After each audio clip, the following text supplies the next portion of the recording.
Randy Block from Ward 4, Councillor Sean Roach from Ward 6, and Stephen Farrell from Ward 8. Others may be joining us. I will identify and welcome them as they join us. We also have some key staff members. Our clerk, Curtis Buchler, is right here in person. From planning, we have Sandria Berman, Kat Kemet, and Zach Melcher, and Jonah Temple from the Law Department. We're going to get started. We've got 4 items before us tonight, and the first one is number 225-26, a request to allow a 4-story building with 48 feet in height and associated dimensional and parking waivers at 74 Needham Street. And we'll hear first from the petitioner. Thank you, Madam Chair. Good evening. For the record, my name is Lawrence Lee with the law firm of Rosenberg, Freeman, and Lee. Offices at 246 Walnut Street in Newton. So good evening. I'm here on behalf of the petitioner, and with your permission, Chair, I would like to share my screen, please. Please go ahead. Thank you.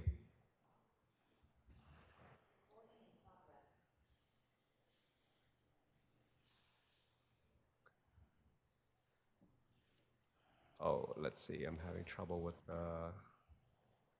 Zoom allow.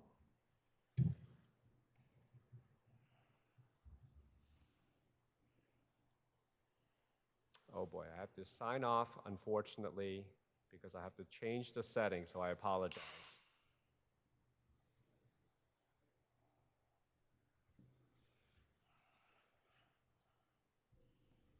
Okay, I am logging back on.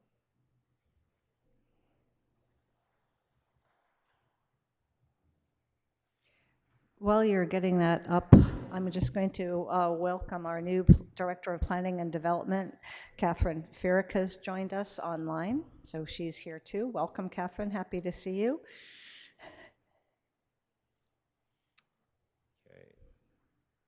And Councillor Julie Irish is coming in the door. She's our Land Use Committee member from Ward 5.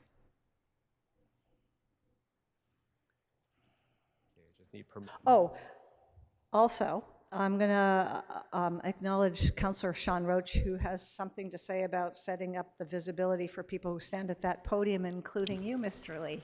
So go ahead, Councillor Roach. Thank you. I've set up my video, and I will fine-tune it so that anybody watching, if you pin me while somebody's speaking at the lectern behind me, you will see them and not me. So if you wish to see a person giving testimony like Mr. Lee, you may. Thank you. Rather than the back of their head from the view. Thank you. Are we all set? Yes, Mr. thank Lee? you. Sorry for the delay there. So we are here before you presenting a special permit application for 74 Needham Street. This is a commercial building in a mixed-use 2 district with a lot area of 10,000 square feet. Currently, it is occupied by a single, nondescript commercial building that the Historical Commission has deemed not historically significant. We will be replacing this single-story building with a 4-story new commercial building for what we are calling a Newton Design Center. So the proposal is a new building in which we are intending to have businesses whereby folks can go and seek design assistance for their homes. So the Newton Design Center is proposed as a premier multi-tenant destination that brings together the design, construction, home improvement trades under one roof, a first-of-its-kind resource in Newton and its surrounding communities. Newton is experiencing unprecedented residential growth. On Needham Street alone, more than 800 new units are currently coming to the market, along with thousands of existing homeowners throughout the city. The Newton Design Center is conceived specifically to meet the demand, providing a convenient location where homeowners can access the full spectrum of design services in a single convenient location. The building is envisioned as a 4-story structure, 2 lower levels dedicated to design-oriented owner-occupied businesses, including cabinetry, tile, stone, full-service interior design.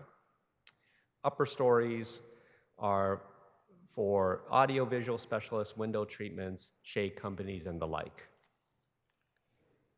Beyond the commercial value, the Newton Design Center is intended to be a genuine asset. The project will introduce a technologically advanced, architecturally distinguished building to Needham Street, a corridor that is overdue for meaningful aesthetic upgrade. The proposed structure will be designed to the highest standards of contemporary construction, featuring a striking facade, modern systems, and thoughtfully curated common spaces that set a new standard for commercial development in this part of Newton. The Newton Design Center represents a thoughtful and appropriate scaled investment into Newton's future, one that serves the needs of growing population, elevates the character of Needham Street, and fills a clear and present gap in the local marketplace. So that sort of sets the table of what we're looking to do.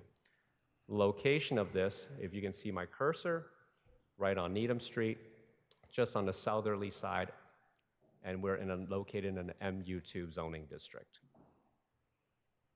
Here's the assessor's map of the location, and the next photo is an aerial bird's eye view showing Needham Street. This is from Google, and that's the site outlined in the yellow boundary. A close-up of the existing one-story building, which will be replaced by our concept of the four-story building as shown on the screen. The idea here is that there will be a parking facility underground with 14 parking spaces, 2 exterior parking spaces on the surface. There are several different views of the rendering of the proposed building, and this is a view from Needham Street.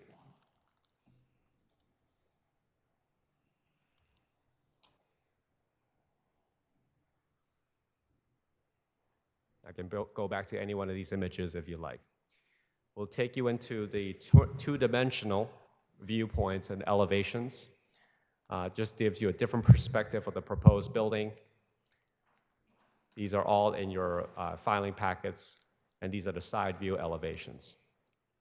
From an interior standpoint, we'll start from the lower level up as we go up. So on the right-hand side, there will be a ramp for vehicular traffic going in and out of the underground parking, where there are 14 parking spaces. Elevator access will be available. And predominantly, most of the square footage of the building, as you'll see, is dedicated to open showroom space. That's where we intend to place, have displays of materials, things of that sort for vendors and tenants who are occupying that space. Currently, we are talking with an anchor tenant that will be occupying the first 2 floors of the building, and of which we can discuss a little bit further in terms of the particular use and the employee uses alongside with the appointment-only concept. Each floor is occupied by showroom space, and perimeter-wise, there will be offices for meeting rooms and conference rooms. And then the top 2 levels, level 3 and level 4, will have additional showroom spaces as well as a roof deck. Here's the proposed condition site plan. If anyone has any interest in any particular details of that, we can go and look into that further for you. One of the requests that you'll see here is a parking waiver. So to address the parking waiver request, we will be limiting staffing levels. We will be carpooling among staff. The location of this property is really just a very short bike ride or walk to the Newton Highlands Green Line station. The number 59 bus runs right in front of our location. And to the extent where if there are any access requirements beyond what we are capable of addressing on site, there will be rideshare companies, cab rides, Uber, Lyfts that will be provided for customers as well as employees. So the businesses will know in terms of how this is being structured, that being that it is an appointment-only service. This is not intended for a retail use. For example, it's not like a Home Depot where you would go in and be able to buy materials. It's not intended to be a walk-in service. Customers who go in will be by appointment only, and we intend for the customers to spend an hour or more during each visit. Employees are going to be there will be 10 to 12 employees that we anticipate at any given time. There will be employees that will work remotely so that they do not physically need to be there. Everything will be coordinated between the tenants in terms of the limitations of the site and the number of parking spaces available that are for customers, which is the primary use. One of the things I do want to point out is that in our zoning ordinances, there's really nothing on point in terms of what we think is the correct parking calculations here. You'll see in the zoning memo that it's referenced as retail, store, or showroom. There's no appointment-only type of business. So with that aspect, what I believe is a more appropriate parking count is really a hybrid between a wholesale and storage business, which effectively requires a lesser parking requirement, just given the foot traffic not being there or not being comparable to a retail store. So a storage business, for example, requires 1 parking space per 2,500 square feet of space, plus 1 for every 4 employees. Wholesale businesses require 1 parking space per 1,000 square feet of space, 1 space per 1,000 square feet of space, plus 1 for every 4 employees. So with that type of comparable use, hybrid use, effectively, really a 14 parking space requirement is appropriate for this type of intended use of an appointment-only business. Furthering some information about the site, here is a Google map showing the location of our building, as well as the proximity to the 59 bus stop. Here are Google Maps showing the proximity, how close we are. We're just a 5-minute bike ride or a 15-minute walk to the D-Line Newton Highlands Station. So this is a general overview of the building as well as the type of use and what we are intending for the one-stop design centers for homeowners. And these are renderings again to show you, and we can go back to any of these images if you like, and I will open it up to any questions that you have.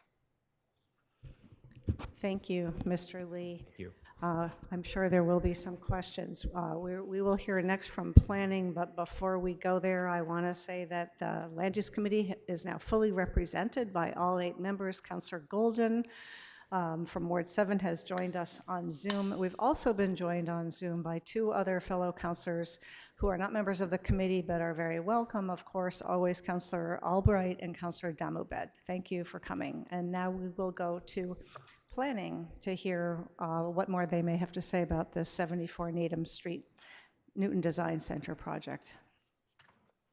Thank you. I'll go ahead and share my screen.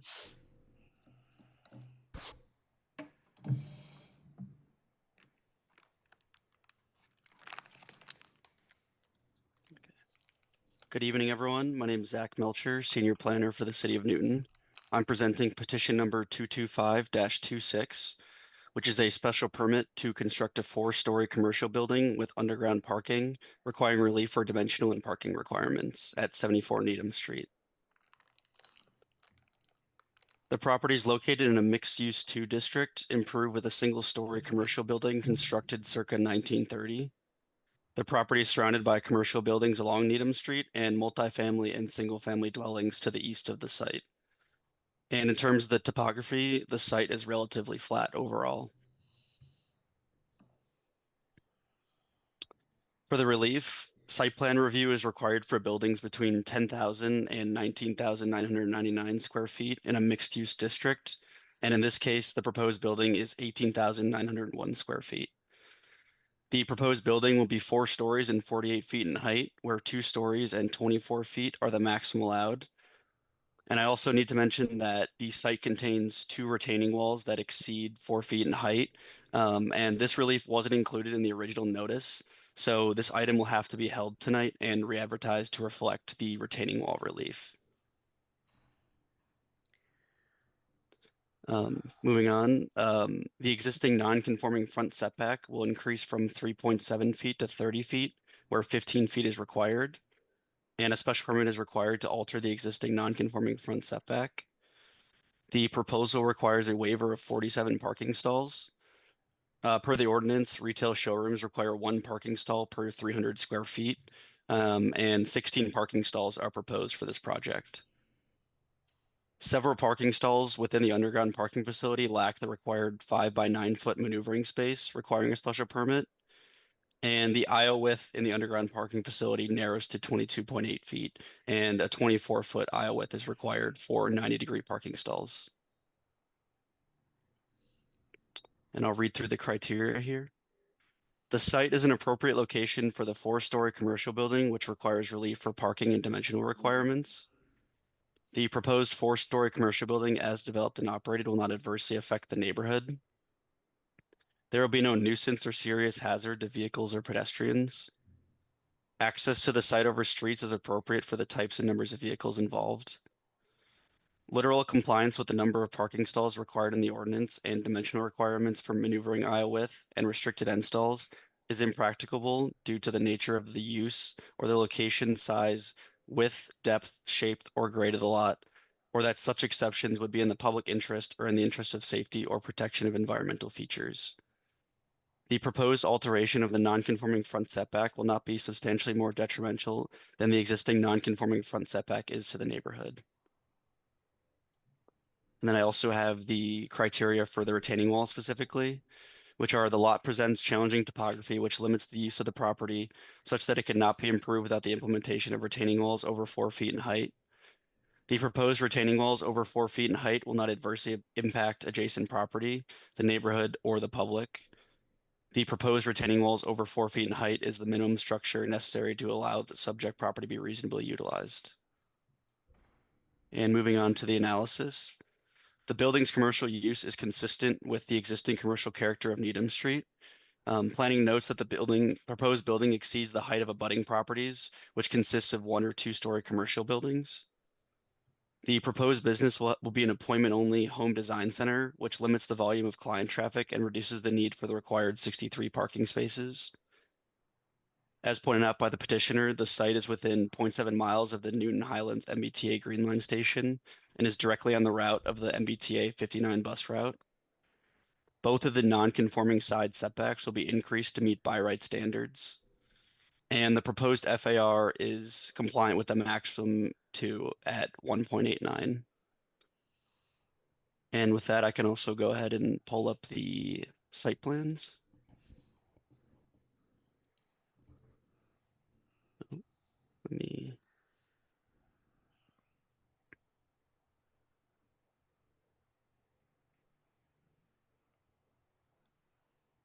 This is the proposed site plan for 74 Needham Street. This is the building right here. There are 2 surface parking spaces and the driveway that leads to the underground parking facility. And here is the parking layout for the underground parking facility. You can see right here that a section of the parking facility narrows to 22 feet, which is below the 24-foot required. And there are restricted end stalls that lack the required maneuvering space as well. And the architectural plans showing the building.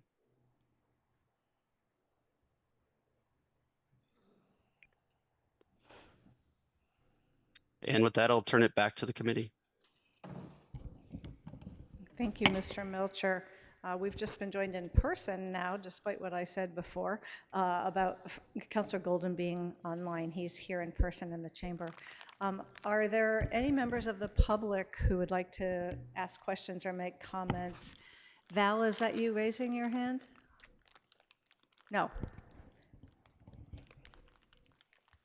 I don't see any other hands. You will have, anyone who's interested will have more opportunities. As planner Mr. Melcher said, this item will be held tonight, so this is a good opportunity to get a lot of questions and comments on the table. Councillor Lucas.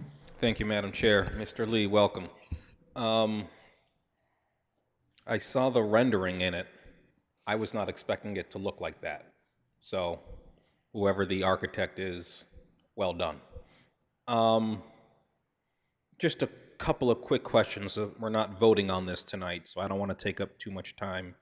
On the rendering, you kind of had a nice patio in front of the building. And what I didn't see is anything in the rendering that would protect people on the sidewalk there. Is there going to be anything like that? Bollards, the things you put in the parking spaces so that, I don't know what they're called. You know what I'm talking about. What? No, the ones that are on the ground. Bollards, as you said? Yeah, Did but you in the parking stall.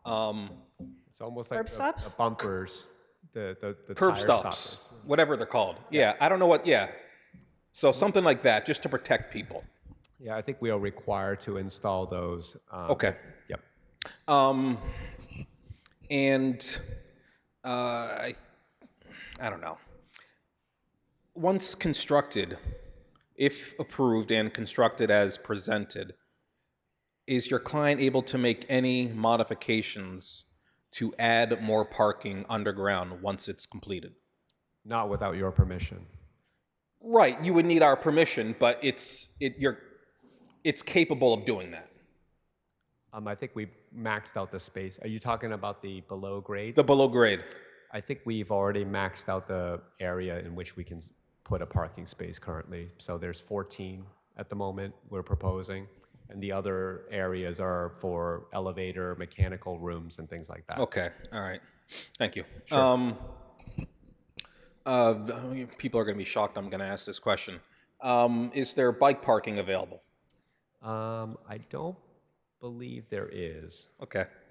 And then the other thing was, if you're going to encourage folks to take the train, what we have in the past for larger special permits is the petitioner would offer discounted T-passes as part of a robust TDM.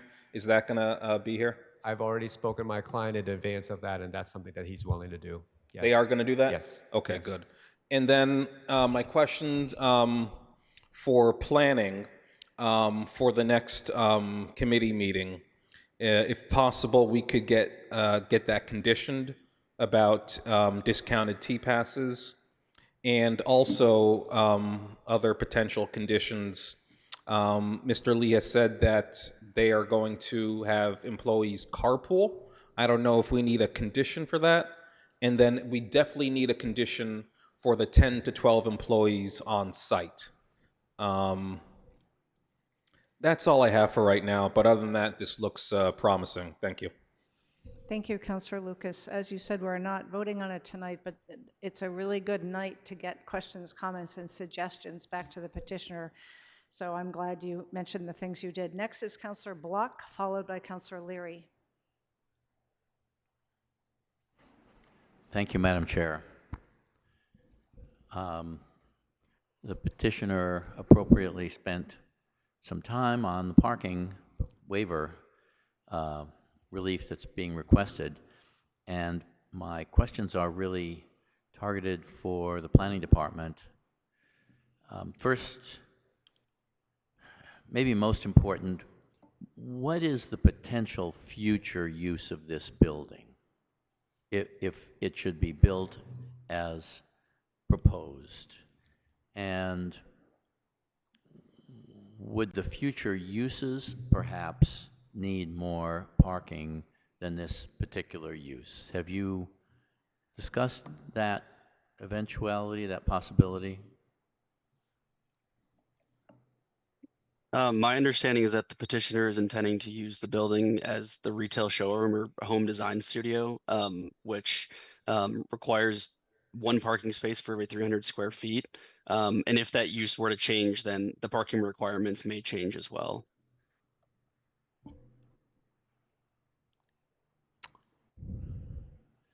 Does legal have an opinion about this? If I may, Madam Chair, I can offer an example if that could be helpful. Sure, sure. Go ahead, Sure, go Mr. ahead. Lee. Thank So, you. Thank you for the interruption. One thing that could be helpful is if you were, say, for example, take an existing retail store in Newton Center, and then you change that into a restaurant space. That would be a change from one business to a different business. And in that instance, if the parking requirements have changed, there could be, as an example, a different use. And if the parking waiver is required from the city council, then in that case, they would have to come before you for a change of use that requires the allowed parking. I'm just throwing out there as an example, if that may be helpful. So just to pursue that, would that be a condition of this special permit? That if the use changed? That's automatically a condition. Okay, all right. It would have, any change of use in the future would have to come back to us or a subsequent land use committee for approval. Thank you very much. That's my main concern. Very nice design, Mr. Lee. Thank you, Councillor Block. Councillor Leary. Thank you very much, Madam Chair. I agree with my colleagues that it is a handsome building, and I know the committee has in the past repeatedly been concerned about not having enough commercial space. So this is really a very significant commercial building that I'm really happy to see on a busy street dominated with commercial buildings. So I think that's a great thing for the city. Just to follow up on Councillor Lucas about the bike racks or bike parking. Now this is on, there are areas for people there are bike paths here. So it would be a safe place for people to get there by e-bike, bike, or scooter. So that it would be one thing to have room for. Also, I don't think you'll have the answer for this now, but some of the things I'm thinking about are how it might impact Winchester Street, because there is a residential area right behind this building, and I know it is set back quite a bit. Also, plans for landscaping, what kind of lighting you're going to have, considering you will be near residential areas. And I'm always thinking about sustainability, which I know it's all electric, the stretch code, all that already you have to do. And also, we've always been very focused on stormwater and ensuring more pervious surfaces. So anything you can do to increase pervious surfaces, I think would be an added bonus, considering all the chances for us to get heavy rain and having our stormwater system just cannot accommodate it. So those are just my comments for now. Thank you, Councillor Leary. Councillor Roach. My first question I'd like to address to Mr. Melcher. Good evening, Mr. Melcher. When you say 4 stories, 48 feet is not allowed, that's not allowed by right, but it is allowed by special permit, correct? Yeah, that's correct. Okay. Walk me through the front setback question. Use small words and speak slowly. The front setback, as I understand it, will now be within, back farther than is required by right. Is that correct? So the current building is set back 3.7 feet from the front lot line, which is considered non-conforming. Yep. In this case, the front setback is required to be the height of the building. And because the height of the building is 48 feet, the proposed building is supposed to be set back 48 feet from the front lot line. And it's set back 30 feet. So it's still considered non-conforming, and it's considered an extension of the non-conformity. Gotcha. Okay, that part I didn't get. Now I do. Thank you. Okay, turning my attention to Mr. Lee, in no particular order, EV charging. If you have no answer, writing it down is fine. I certainly can. EV charging. If you have no answer, writing it down is fine. The rear facade has no windows.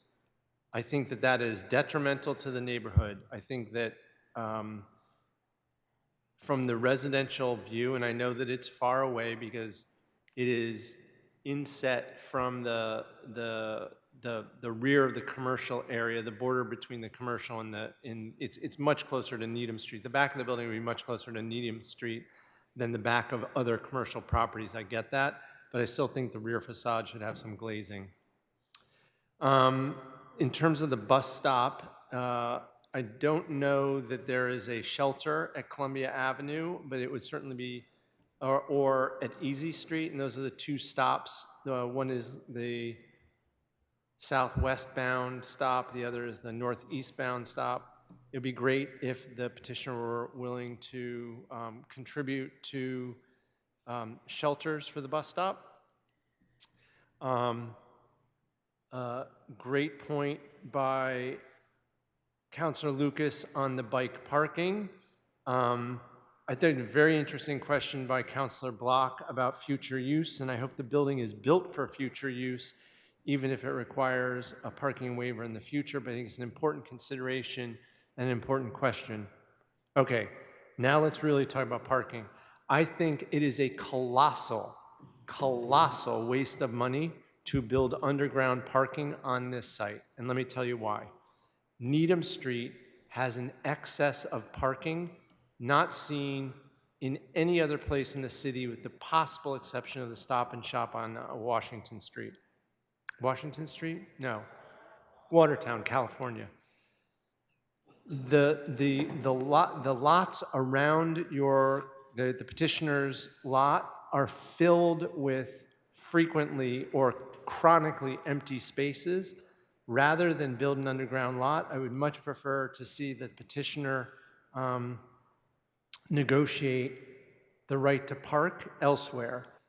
And I would frankly be in favor of a taller building, ground floor parking, much more maneuverability, and much more flexibility. But I just find the notion of building an underground lot to stuff 14 spaces underground when there is so much parking just in the abutting lots is a waste, and I think we should be more clever, and I would certainly be an advocate for additional relief, if so required, to do something that is less of truly burying money underground. Let me just go. I think that's it. Thank you very much. Thank you, Councilor Roach. Councilor Irish.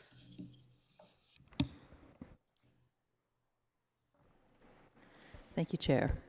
As my colleagues have said, very excited to see new commercial business on Needham Street. We're in dire need of it, and that space is looking pretty sad at the moment. So the first question was to follow up on Councilor Roach's about parking and just looking for opportunities. I was thinking more along the lines of where there might be opportunities for overflow parking, because that is there is in that area parking in the back from some of the neighboring businesses. I don't know if there's any arrangements or possibilities of exploring finding additional parking. And I'm not sure I'd be in favor of forgoing the underground parking. However, it seems that it would make sense to maybe look elsewhere for that parking. The other question I have is about, related to that is, I wouldn't want to limit the success of the businesses in there due to parking. I know they're taking great care in terms of appointment only and having staff come and go, but I'd hate to, that's what's restricting people coming in because there might not be parking. if there are opportunities to expand that, just for the sake of the success of the businesses. I know that area fairly well, and there is a small building directly behind it and a business right next to it, which is a one-story, and wondering if they are very small buildings. Any concerns about a four-story building so close? I mean, they are almost adjacent to the building where that would be.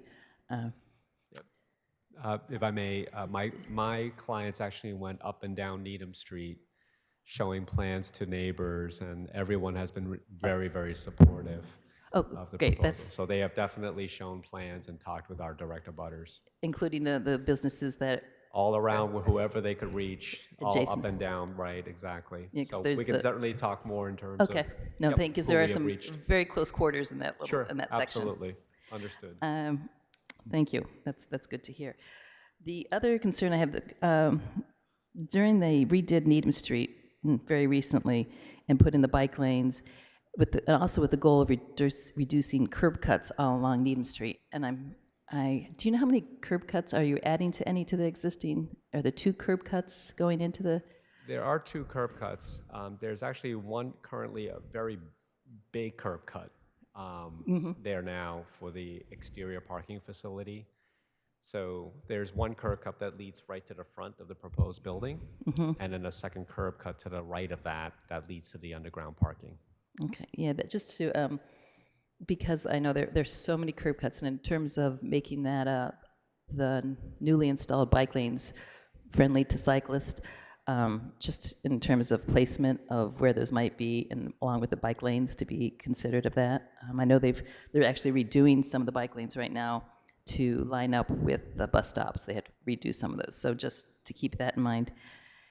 And a last question was, because it was a dry cleaning business, are there any concerns about on the property of any chemicals or any of the, has that been I handled? was not part of the transaction, but that's, my client has performed due diligence before they bought the property, so I'm assuming that they have addressed that.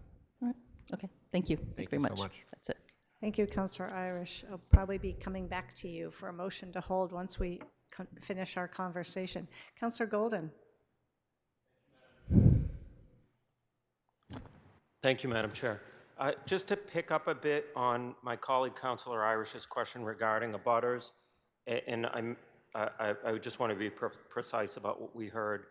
She asked about whether or not there was support by the immediate abutters, and what I heard was there was the renderings and the plans were shown to people up and down Needham Street, and that there was general support with whoever you were able to connect with. We will definitely provide, I can check with my client of the list of abutters that they I'd spoke just like with. to know were the immediate abutters or those most proximate actually contacted? Do we know that the plans were presented to them and they were good? It sounds like there's a general positive vibe, but I didn't hear that there was a particular positive vibe with the immediate abutters. One thing I can definitely speak to, Councilor Golden, is that I sent out within 300 feet of our property a notice for a Zoom meeting showing the renderings and plans. Councilor Farrell, Councilor Irish, and actually one abutter showed up that night on the Zoom call. But that notice went out to everybody within 300 feet of our property. In addition to that, my client did go up and down Needham Street to talk with various business owners. I will certainly check with them to see which ones they did. After tonight, for your assurances, I can send out a specific notice to all of our direct abutters to make sure that we at least try to reach out to them that way. And hopefully they can respond. You know, if they don't, and we can't control that, but we can at least send out notices to make sure that they're aware of what's happening. Thank you very much. And I'm sure, as you know, that these things. Councillor Golden, is your microphone on? I think so. Hello? These have a way of, abutters have a way of rearing their heads. I mean, for Understood. good reason. At the last minute, they may not have focused until very late in the process. So the sooner you can identify whether or not abutters have had an opportunity to review the proposal and had a favorable view of it, the better. So thank you for that. Second, this is maybe a question more for the planning. I'd just like to be educated a bit. I don't think I've run into this requirement before that the setback is tied to the height of the structure. Could someone explain to me where that comes from? What is the significance of the height versus the setback? I don't think I've ever really run into a situation where I saw that clearly linked. Mr. Melcher, you want to take the first shot at that? Yeah, so my understanding is that this is applicable to mixed use districts, at least in mixed use 2, which is where this property is. And because in this case, I think it's a little more distinct because they're requesting 48 feet in height by special permit. So the setback in that way is going to be 48 feet from the front lot line. Sure, I understand that that's the requirement. I'm just, I'd like to hear what the planning principle is, or the design principle by which that makes sense. I mean, it might make sense. I just don't see it. I don't see height versus setback as necessarily being linked. So from a sort of planning perspective, why is that a good thing? Because I'm certainly open to it being a good thing. I just don't know why 48 feet of height equals 48 feet of setback versus 30 feet of setback. I just don't know. I've never run into that before. Ms. Kemet also has her hand up. She may want to talk to that. Ms. Kemet, go ahead, please. You're on mute.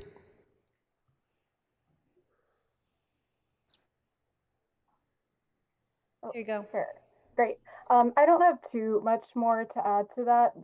You know, that part of the ordinance was approved far before any of us started working here, but just wanted to note that the setback for a one-story building in the MU2 is sort of standard at 15 feet. So if it is another single-story building similar to many other single-story buildings in that area, it would just be a flat 15 feet. It's when you get above 1 story, so 2 stories or more, when it kicks in that it's proportional to the proposed height.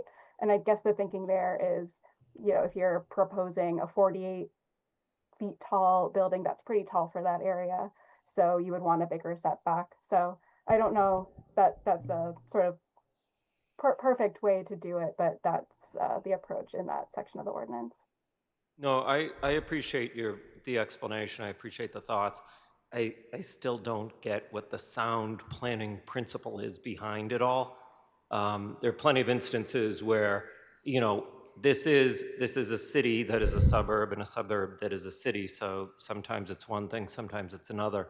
But there are plenty of instances where, you know, you want to bring the building closer to the sidewalk in an urban setting, and I'm not entirely sure why this is required to be set back so far from the street and the sidewalk in a fairly dense urban commercial setting. I don't get it, but and I understand folks here weren't in on the development of the ordinance, and the ordinance is what it is, and so I'll just file that in the back of my head for future conversation on this, maybe next time this project appears before us.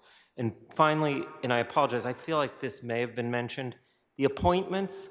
So this is the parking needs are mitigated by the fact that, and the traffic mitigated by the need, by the fact that this is going to be appointment only. How is appointment only enforced? I understand that it's a commitment from the developer and or the owner proprietor, but how does the city make sure that that is what's actually occurring? That these are appointment onlys for an hour at a time, or whatever the notion is about the duration of the visit. I think that's a city question more. Or it may be a petitioner question. Sure, it's probably both. It'd be good to hear how exactly that happens. Mr. Lee, would you like to answer that first? I think typically that's done by a condition in the special permit. And if we're not following it, then it'll be an enforcement action via the Inspectional Services Department. Chair, I can chime in as well for a moment. Thank you. Go ahead, Mr. Temple. Yeah, what Attorney Lee said is right. I mean, the condition will require it. I would want to go back and look at our appointment only conditions that we did for the marijuana dispensaries and look at how we handled it there. I think we may have built in some reporting or audit requirements so that they were sharing their appointment books with us on a quarterly basis. So that would be one way to continue to monitor it. Thank you, Mr. Temple. I appreciate it. That's helpful. I just think it's quite a burden to put on inspectional services, and I'm not entirely clear how that might work. But the methodology you mentioned with regard to the cannabis retailers makes a lot of sense. Thank you. All set. Councillor Golden? Yes, I am. Thank you, Madam Chair. Thank you. Our colleague, Councillor Susan Albright, has been waiting patiently for us to talk first, and she's also been a member of ZAP for many years, so she might even be able to touch on the intentionality of that setback requirement. Go ahead, Councillor Albright. Thank you for waiting. So I'll start by saying, having done work on my house, I know that the only design center that exists around here is in Boston. And I'm really excited that this petitioner is willing to make the investment in Newton to think that a design center could work here commercially. And I think that's great for us in our city. I loved Councillor Roach's comments about the windows in the back because there are neighbors, in fact, in the back. And they need to be taken care of and thought about as well. With respect to our zoning, our zoning is quite antiquated. And Councillor Golden asked some really interesting questions about why the setback is 48 feet or the height of the building. And Councillor Golden, we need you on the Zoning and Planning Committee. We need you to come to our meetings because our zoning, I think the last time there was any update to our commercial zoning was 1987. And then the last time there was updates to our residential, a big update besides the MBTA was 1950. So yeah, you've asked some really great questions, Councillor Golden, and we need your help. And come to some of our meetings and help us. The zoning questions that you ask go far beyond, perhaps Councillor Baker was on the committee at the time, but I think they go far back beyond even Councillor Baker's participation in the Zoning and Planning Committee. So I think it's time to look towards updating many of our zoning. This reminds me of the conversation we had about single family attached, which requires a 25-foot setback, which is ridiculous in a residential zone. It doesn't, and I'm sorry, I digress. The one other issue I wanted to mention was mentioned by many, was making this particular petitioner go to its neighbors and ask for permission to use some of their zoning for parking to compensate for this particular building's need for parking. And I'm sorry that again brings us back to the zoning. All of our neighboring businesses have the kind of parking lots that they have because of our antiquated zoning parking requirements. And if you ask our neighbors to give up parking for this building, then you're putting them in trouble because they may never have enough parking to meet their own zoning requirements. So I'm sorry, once again, I bring us back to zoning, but I think that it's very difficult to ask this particular petitioner to go to its neighbors and ask for parking. It puts them in a very difficult position. And we do have a lot of extra parking, but that's what our zoning requires. So I'm just excited that Newton could have its own design center. It's we don't have to go to Boston for something like that. So I'm thrilled with this particular project. Thanks very much, Ms. Thank you. Ms. Chair. very much, Councillor Albright. Councillor Lucas, did you have a quick thing you wanted to interject while I'm still calling up people who haven't spoken yet? Quick question to Mr. Lee. The two parking spaces on the surface, are those going to be the accessible parking spaces? There is one accessible parking space in the lower level currently, but I will have to check with the architect to see whether those will be HP compliant. It would make sense if at least one is on the surface, that's all. Okay. All right, thanks. Councillor Farrell.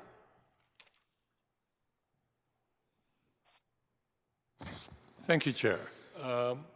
With all respect and deference to my colleagues and their questions and concerns that have been expressed here, I want to say I heartily support this effort to create some new commercial space in Newton. We regularly lament the addition of new commercial space. And so on that basis, one, I thank you and your client for doing this. I do think that there are some questions that have been asked of you to look forward to response. But I just want to thank you for that. And given that it is in Ward 8, I would like to move for continuation or a hold on the meeting and when it's appropriate. Thank you. It's technically in Ward 5, however. It is? So it is noted. We can check on that while we continue to hear from a few other people. That would be great. Do you think it's in Ward 5? You think it's in Ward 8 also? Planning. Could you check on that while we have a conversation? It's listed as in Ward 5 on our docket item. I'd hate to think I've been representing that area improperly. Honestly, anyone can make the motion. It really doesn't matter about that, but it would be good to have the information be accurately represented on the docket item. I'm going to go back to some people who had their hands up for a second time, and I'm going to speak, and we'll try and wrap it up in a few minutes. Next, again, was Councillor Roach, followed by Leary. I see you, Councillor Leary. Real quick, and I expect I'll be making this comment in future commercial properties as well. Can we have a condition of the special permit? I guess this is to Mr. Temple and Mr. Melcher. Can we have a condition of the special permit which requires continued maintenance of the project until construction begins so that it doesn't get covered with weeds and decrepit as the money gets pulled together and the construction starts? That's something we can think about. I will say that there are other city ordinances and requirements in place to prevent that, such as our overgrowth ordinance. Great. I will talk to you about that offline with regard to other properties. Thank you. Thank you, Councillor Roach. Councillor Leary? Thank you. I'll be very brief. I was just thinking about Councilor Golden's question, and I remember us during the Village Center Overlay District, we did have discussions about setbacks and building height and the relationship, but it was mostly around our village centers with narrower streets adjacent to residential areas, and the idea was to minimize the canyon effect, not daylight deprivation, shadowing, minimizing the bulk of the bulk of the building. Those were the reasons that I heard when we had those discussions. I don't think that makes sense here on Needham Street. And also, I wholeheartedly agree with Councillor Albright that a lot of our zoning really does need to be reformed. And again, I would just, as Councillor Farrell said, I'm very pleased to have a very handsome commercial project in one of our busy village centers. Thank you.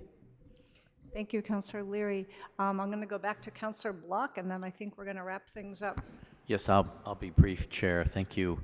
Just to comment on what Councillor Leary and what Councillor Golden have raised, I think this question about setback and height ratios, in my experience, comes under kind of a human scale development analysis, which maybe is something we should talk about in general, or maybe in ZAP they talk about it, but I think that's that it's not just a principle which applies to village centers. I think it can apply to any commercial area.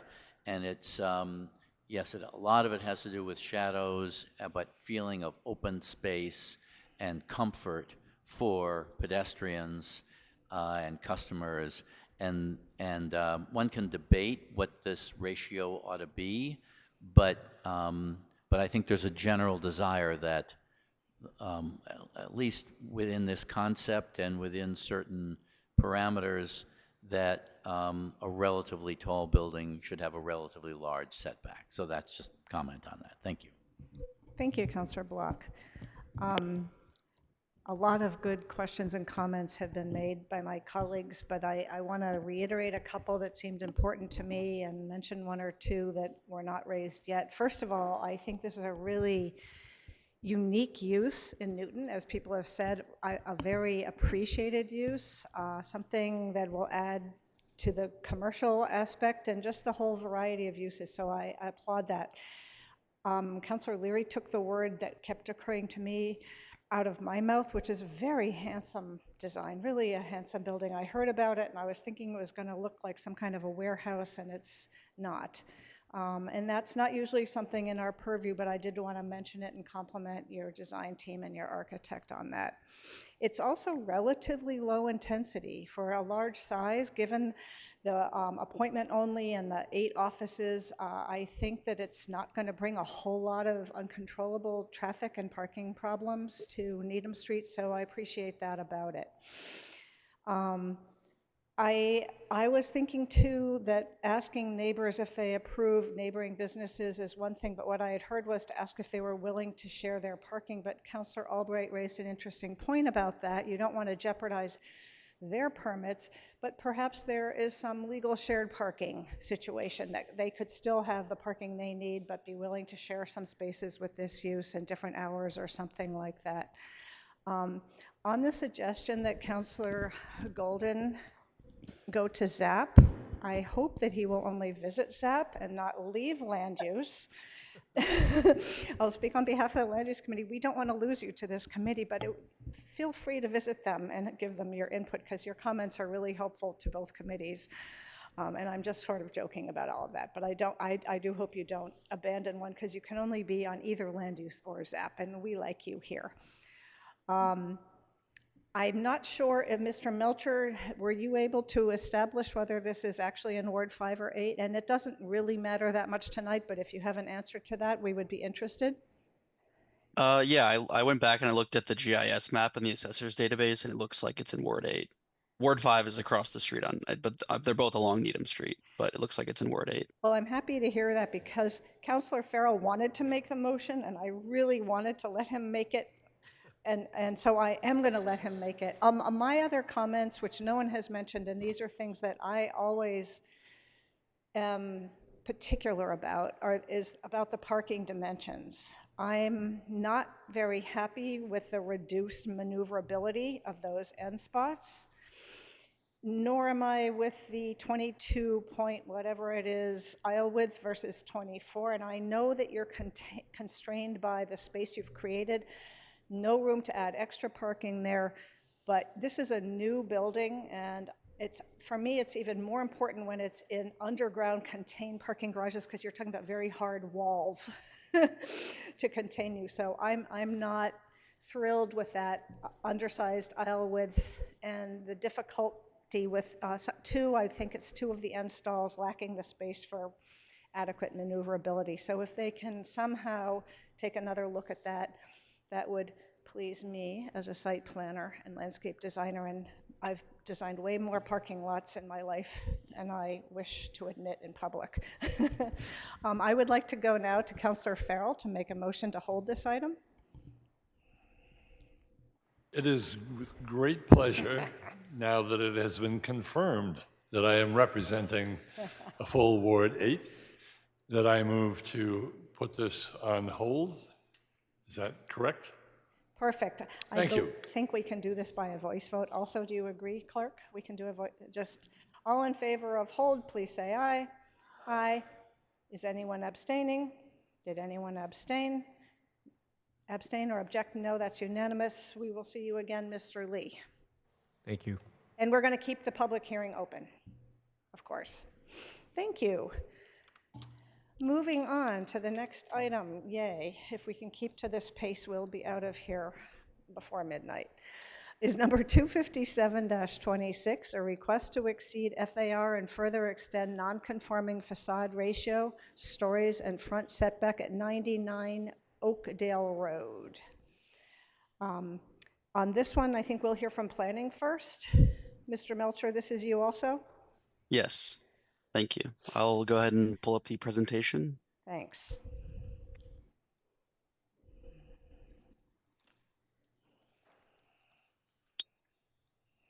This is the planning and development presentation for petition number 257-26, which is a special permit to partially demolish the existing structure and construct a new 3-story addition and dormers to the half-story, exceeding the maximum FAR and facade ratio, and extending the non-conforming front setback and stories at 99 Oakdale Road.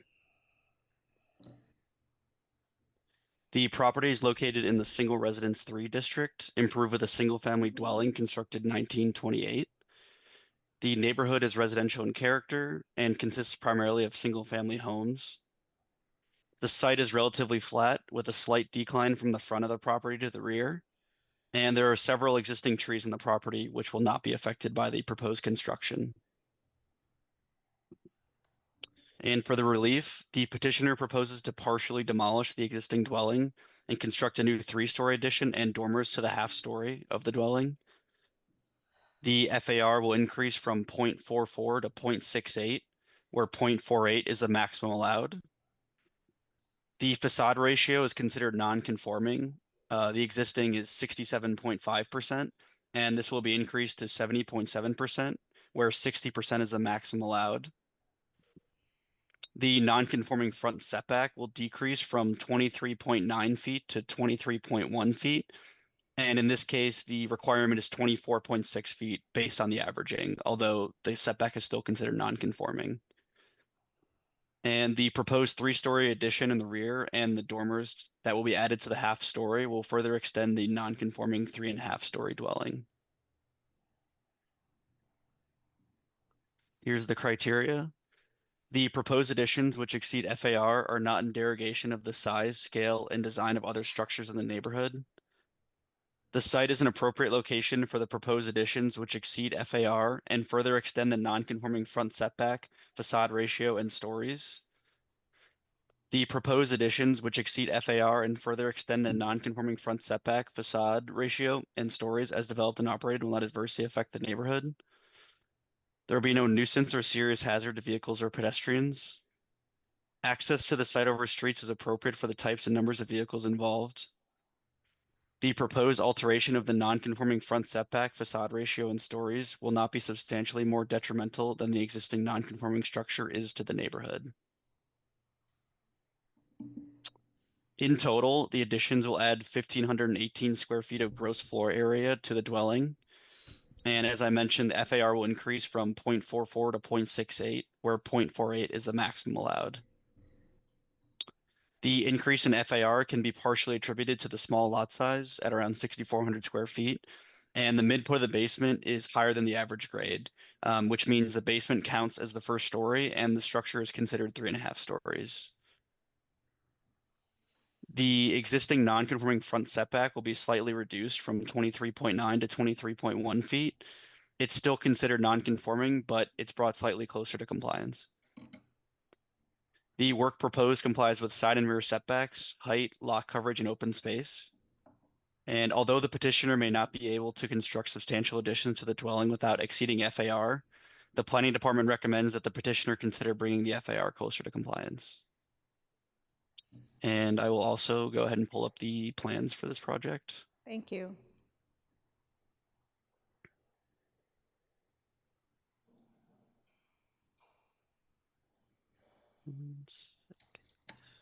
Okay. This is the proposed site plan. And here's the rear 3-story addition with a deck as well. And on the side, there is the proposed two-story addition, which includes a attached garage and a roof deck above. And here are the two dormers that are proposed to be added to the existing dwelling, which extend the 3.5 stories. You can also see here, there's a new entryway, which is what alters the non-conforming front setback. And here are the exterior elevations. Here's the front of the house with the aforementioned garage here and side addition and entryway feature. And from this angle, you can see the rear and the side of the property. The two dormers face the rear, as well as here's the 3-story rear addition. And with that, I'll turn it over to the petitioner and back to the committee. Thank you, Mr. Melcher. I think I see the petitioners on Zoom. Is that Kobe and Katya? You can unmute and give us your take on this. Just give us your names and address, please. Hi, good evening, everyone. So yeah, we're Koba and Katya. We're joined here today with by Robert Brainard, who's our architect. He will present the case to you, and just from an introduction. Katya and I, we have a family of with 2 sons, Matthias and Alex. They're going to Brown Middle School, and next week for the first year to Newton South High School, the oldest. Very excited about that. We are from Belgium originally, and I see that Robert has started sharing the presentation. Thank you. We're from Belgium originally. We lived in the UK for 6 years before coming here in 2023. And we've lived in Newton for the last 3 years, and we really like the place. We made a lot of friends. The kids love the schools. And 99 Oakdale Road has given us a really warm welcome by our future neighbors, which was very pleasant for us when we decided to buy the place. Yeah, like I mentioned, we're here today joined by Robert. He's been a tremendous support for us in this renovation plan and design. He will present the case to you. And before he starts, I really want to say that we're a single family. Katya works at Beth Israel. I am a product manager for a water treatment company, and we want to build this. We're not developers. We want to renovate this house to live in it ourselves. It's a single family house now. We're going to keep it a single family house, and that's really our goal for this place, to really find a nice home for us and our kids. Thank you for that introduction. It's nice to put people to proposals. Mr. Brainard, would you like to go ahead with this presentation?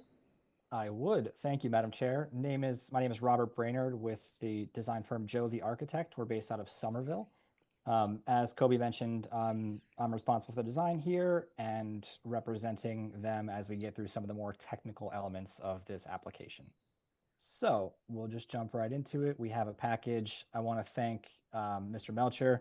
Did a lot of the work for me on this one because we have a number of slides here that sort of explain what some of the criteria are and what some of the things that we've come up against. So hopefully he made my job a little bit easier. So the 4 areas that we're asking for relief are to exceed the maximum FAR, and we'll get into each one of these in more detail. We have follow-ups, but this is sort of just an overview of the things that we're asking. And I think it's important to note here that 3 of the 4 things that we're asking for relief on already exist as nonconformities due to a couple of different factors, which again, we'll get into in more depth as we go through the rest of the package here. One of the main things that is causing a lot of these issues is because we are an undersized lot for the zoning district.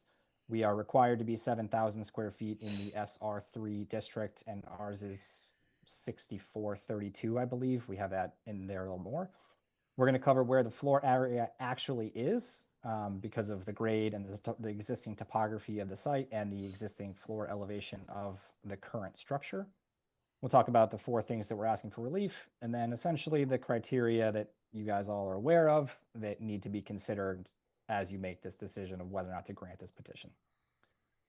So the first thing to note is, again, 6432 is the lot area. And in addition to that, the lot frontage is less than the district minimum. So there's a number of things that we really can't do a whole lot about design-wise with this property. And just about everything that we're coming up against divides by one of those two numbers. So that results by default in excess numbers on some of these things. So while it may sound like 0.68 FAR is very excessive, it's our opinion that, you know, the reason for that is reasonable due to these constraints that we really can't have anything to do with. I will say that I will object a little bit to Mr. Melcher's analysis that it's a slight grade difference. You know, the existing rear of the house is a full-blown walkout basement. And then at the front of the house, it's about halfway up, a little over halfway up, I believe. So there's 3.5, 4 feet or so of grade change from the front to the back. And on an old home like this, obviously that's a big difference with not so tall basements and things like that. So we're not proposing to change anything about the existing roof structure or floor levels or anything like that. So that's important to note for why the FAR is so large. And that's largely because of this analysis and determination that the existing basement level counts as the first story, because more than 50% of that height is above the average grade plane. So from the street side, where you really see this house, you don't really feel that way. It reads more as a 2.5 story, which I believe the planning memo noted. But technically, because of that average grade calculation, we're dealing with a 3.5 story structure, a full 3-story addition, and all of our new proposed and existing basement space counts fully in the FAR, as opposed to counting at 50% or some other factor based on the mass below grade formulas. So this one grade, average grade elevation determination and basement equals first story really is kind of driving the bus on a number of the things that we're asking for relief about. If we break it down into where that floor area actually lands, you can see here we have above grade floors, below grade floors. Mostly, as we know, the calculation doesn't quite agree with that assessment, but trying to simplify it to help understand the constraints that we're working through and why we feel that we need this relief. The bulk that the street sees as a 2.5 story building is 2,784 square feet of ground floor and up. Ground floor, I mean the existing first floor and up. So that excludes the basement. If we add the basement at 50% in a hypothetical scenario where the lot was flat at the highest point, the bulk square footage becomes 3,344, which is a calculation of an FAR of 0.52. Now, if we further that and accept that we could have a lot that was the zoning minimum square footage, then all of a sudden that calculation for FAR becomes 0.48. So as you can see, really the FAR overage, it sounds like it's a lot. Again, I'm not going to argue that point at that 0.68 number, but it's majorly impacted by those two criteria that we really have no control over in the existing floor elevations and average grade calculation, as well as the existing undersized lot. And we feel it's important to note, again, you guys I'm sure know all this stuff because you're the ones who handle these proposals and whether or not to grant them. But the test for whether or not excessive floor area ratio in a special permit is really not about square footage in the abstract. It's about, is it appropriate in terms of size, scale, and design? And in our view, because what it looks like at the street isn't really changing largely, it's really just because of the existing sloped grade. We feel that we meet that criteria because we've kept the existing roof volume. Mr. Brainerd, I hate to interrupt you, but I think you've made that point very clearly with us. So if you can just move on, it would be helpful. Sure. Thank you. All right. Well, we felt that that was going to be the biggest hurdle, honestly, so I wanted to make sure we spent enough time on it, but fair enough. The next relief that we need is the residential facade build-out ratio, where the existing is 40.6 feet. The proposed gets about 22 inches wider.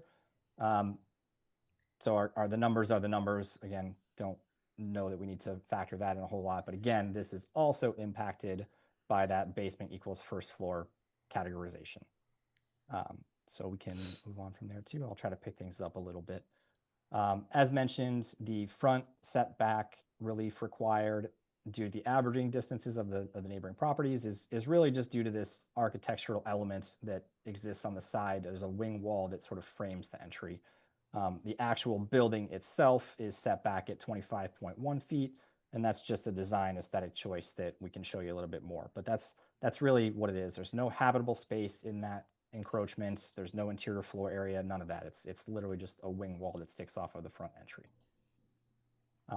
The final relief, I believe, is the modification to this non-conforming 3.5 story.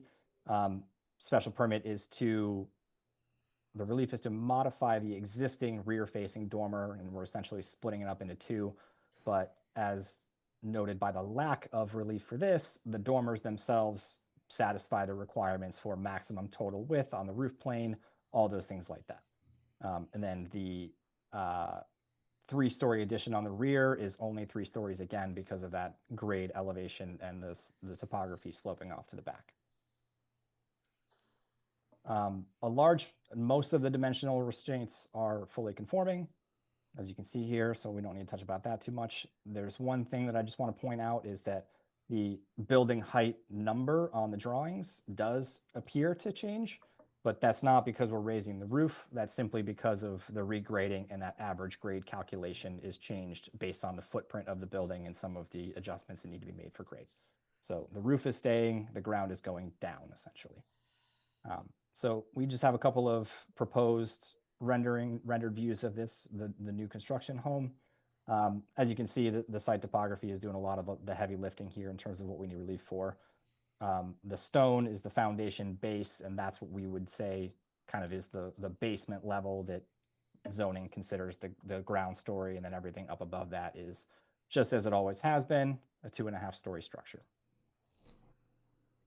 We have a little bit of a comparison here of some other homes in the neighborhood just to kind of do the eye test of whether or not this is an appropriate design. There's a number of renovation and or new build projects that have been completed in the area that kind of have this same sort of contemporary leaning style, that have some of the same visual bulk to them.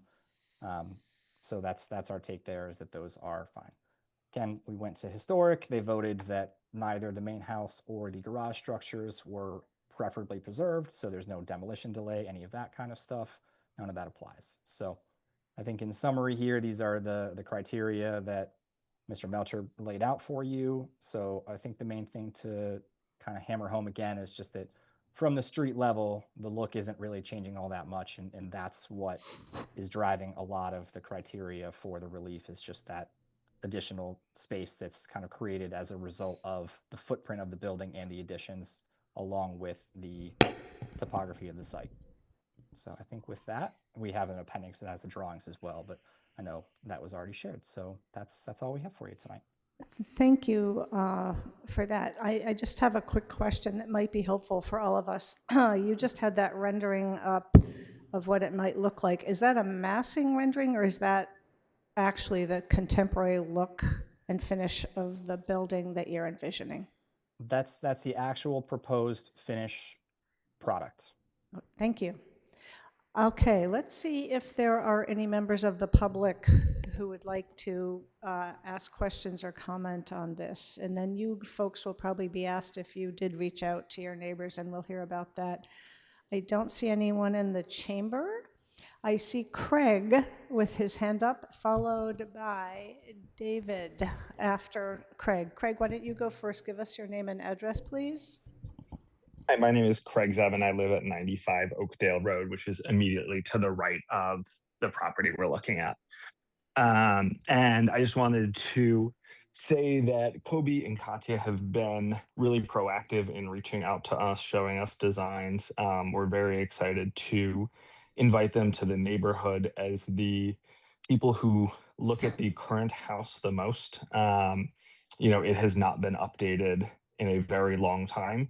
And so to look at something new is great. And we know other people in the neighborhood who have struggled with very similar things in terms of grade, in terms of height and basements and all of those things. So this is not, specific to them. And we can also, walk out our front door and point to at least 3 houses that were complete tear down rebuilds. And so to see them use the existing structure is something, we think is a great thing for the neighborhood. And so all in all, as a family, we are excited about the work that we're doing, endorse the proposal, and don't see any real red flags in terms of the relief that they're asking for. Thank you very much. David Schachtman?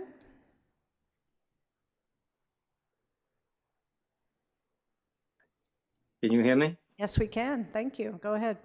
So I live at 111 Oakdale Road. I am against the proposed building.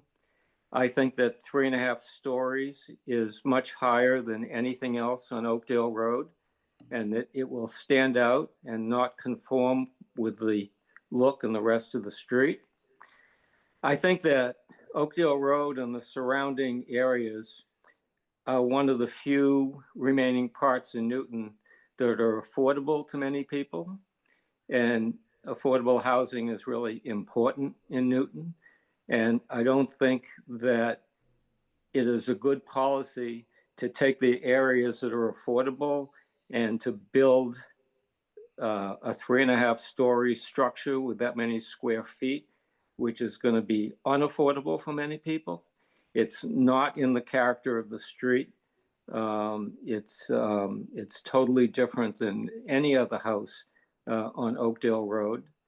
And, if you want to build a house like that, there are more expensive streets in Newton to build it, where it will conform to other houses that are around it. And so, so I am against the development. Thank you. Thank you, Mr. Schachtman, for taking the time to come tonight. Are there any other members of the public who would like to express their point of view, ask a question? I don't see any, so we will take this into the committee for questions and comments. Madam Chair, can I just speak 1 second to respond to Mr. Schachtman's point about the 3.5 stories and just reiterate that it's an existing 3.5 stories and it's largely just due to the technicality of that average grade elevation. Thank you, Mr. Brainerd. You did actually make that point during your talk. And when we do a public hearing like this, we don't really have it as a back and forth conversation, just to let you know. Understood. Thank you. I think I saw a hand. Councilor Roach, was that your hand? Go ahead. Let me start out with the positive. I think the design looks pretty cool. Let me defend some of the zoning. Our zoning is based on floor area ratio. I don't know that that is the best way to go or not the best way to go. The constraint of a small lot is the constraint of a small lot. We could have done different zoning. We may choose to do different zoning, but the fact that it is a non-conforming lot was a limitation when the home was purchased. And it is an enormous non-conformity. Let me also defend the counting of the basement, because it is over under the halfway point. And that is so that if you use the basement, if it's low enough, then the basement is usable as living space and therefore should be counted against the FAR, the floor area ratio. And this is exactly why. This basement is being fully used. This is not a problem with the site that is reflected in a mathematical penalty. This is a reflection of the use of the site. The basement is fully used. So it should absolutely be counted against the FAR. And to suggest otherwise is a little bit offensive. It also includes a garage, right? So this is going from a non-garage house to a garage house, and the garage is being counted against the FAR. So if you take all of these things together, a 4,344 square foot home is a large home. It is a large home for this lot. It is a large home for this neighborhood. It is a large home generally. I am not inclined to support this. It is in Ward 6. I'm going to ask the chair to have somebody else move anything other than hold based on the conversation.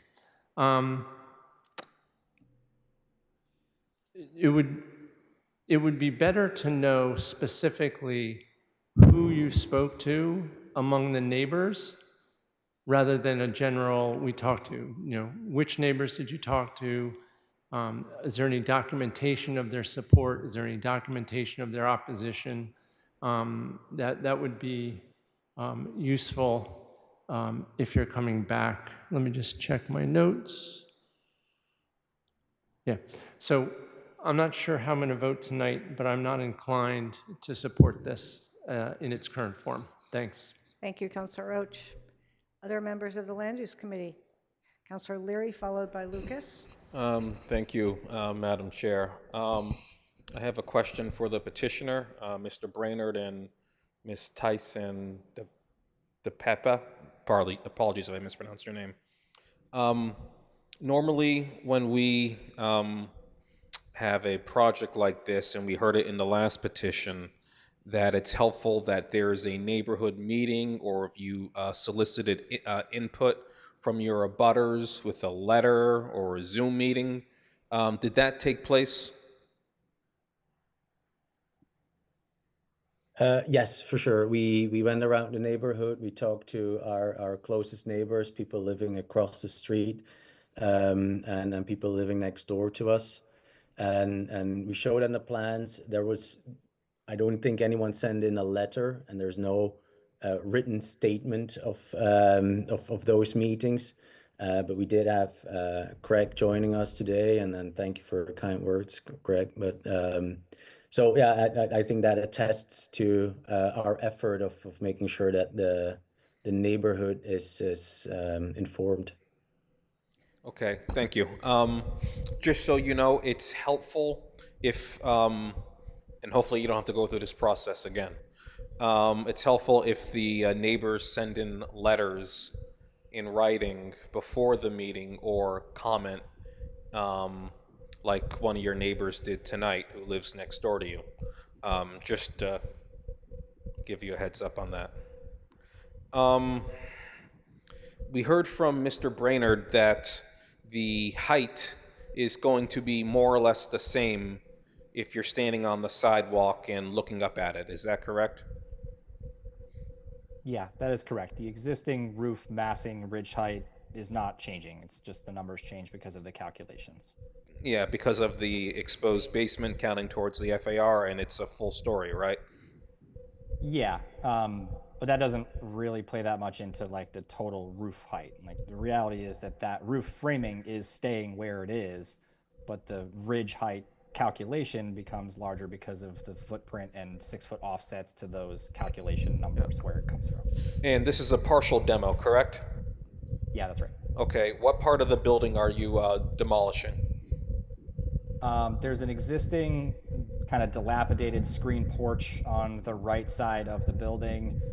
We're going to reconfigure. There's a little bump out on the front that's the entry vestibule.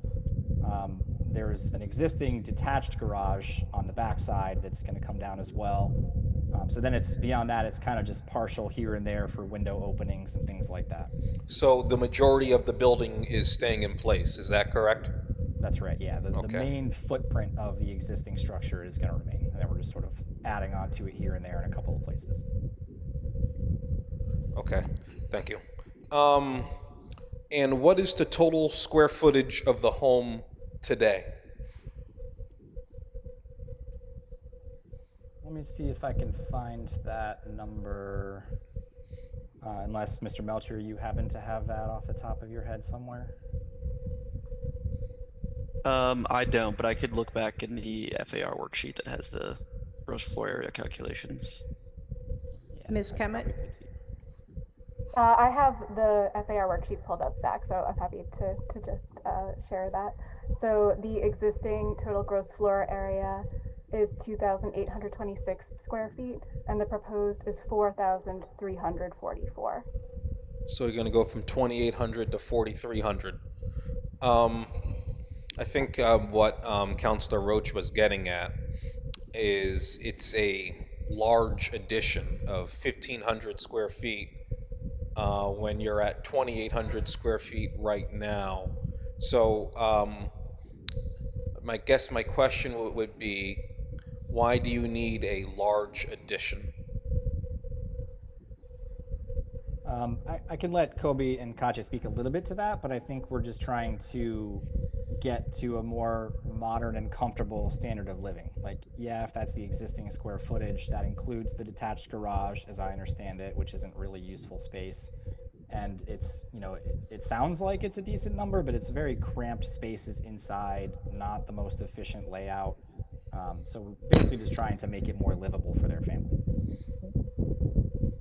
Yeah, and at this moment, if you look at that, well, the second floor, where the bedrooms are, there's barely room for one bathroom. So to add an extra, to add a proper sized bathroom, and then according to standard livings now, you want to have a second bathroom on that floor. If you want to add that and a master bedroom, it requires an extra room an extension that you build to that second floor there. The other part of the extension is basically has an atrium feel where there's no floor in between. The kitchen area is 2 stories high, and that should give a really spacious living feel that we want to go for. It's a house in 1928, so all the ceilings are very, very low, right? So this is kind of our attempt to keep all the bones of the house without changing anything, without having to tear it down or whatever, just keep it as it is. But then by having that addition to keep the character of the house, but then have that addition and have kind of up-to-date living space. Because what's going into the addition is a kitchen, which is now, again, in the main floor, which is very tiny for 4 people. Well, my kids are 15 and 14 and 13 years old, so those are big boys. They take up a lot of space. And then just by making that full, well, we actually asked about the garage, and we were kind of advised to, well, just to bring it forward to the commission and see what the opinion was about that, because we had it first as one wall and not entirely enclosed, and that would not count as FAR. But then if you do the full enclosed garage, that would count towards the FAR, and of course that would make a huge difference because that's a large space as it is. Yeah, we first had Councillor Lucas, does that answer your question? Okay, thank you. Are you all set, or do you have a few more points? I have just a couple more questions. Go ahead, please. And I apologize for the noise. It's the feedback from my fan on the microphone. I'm sorry.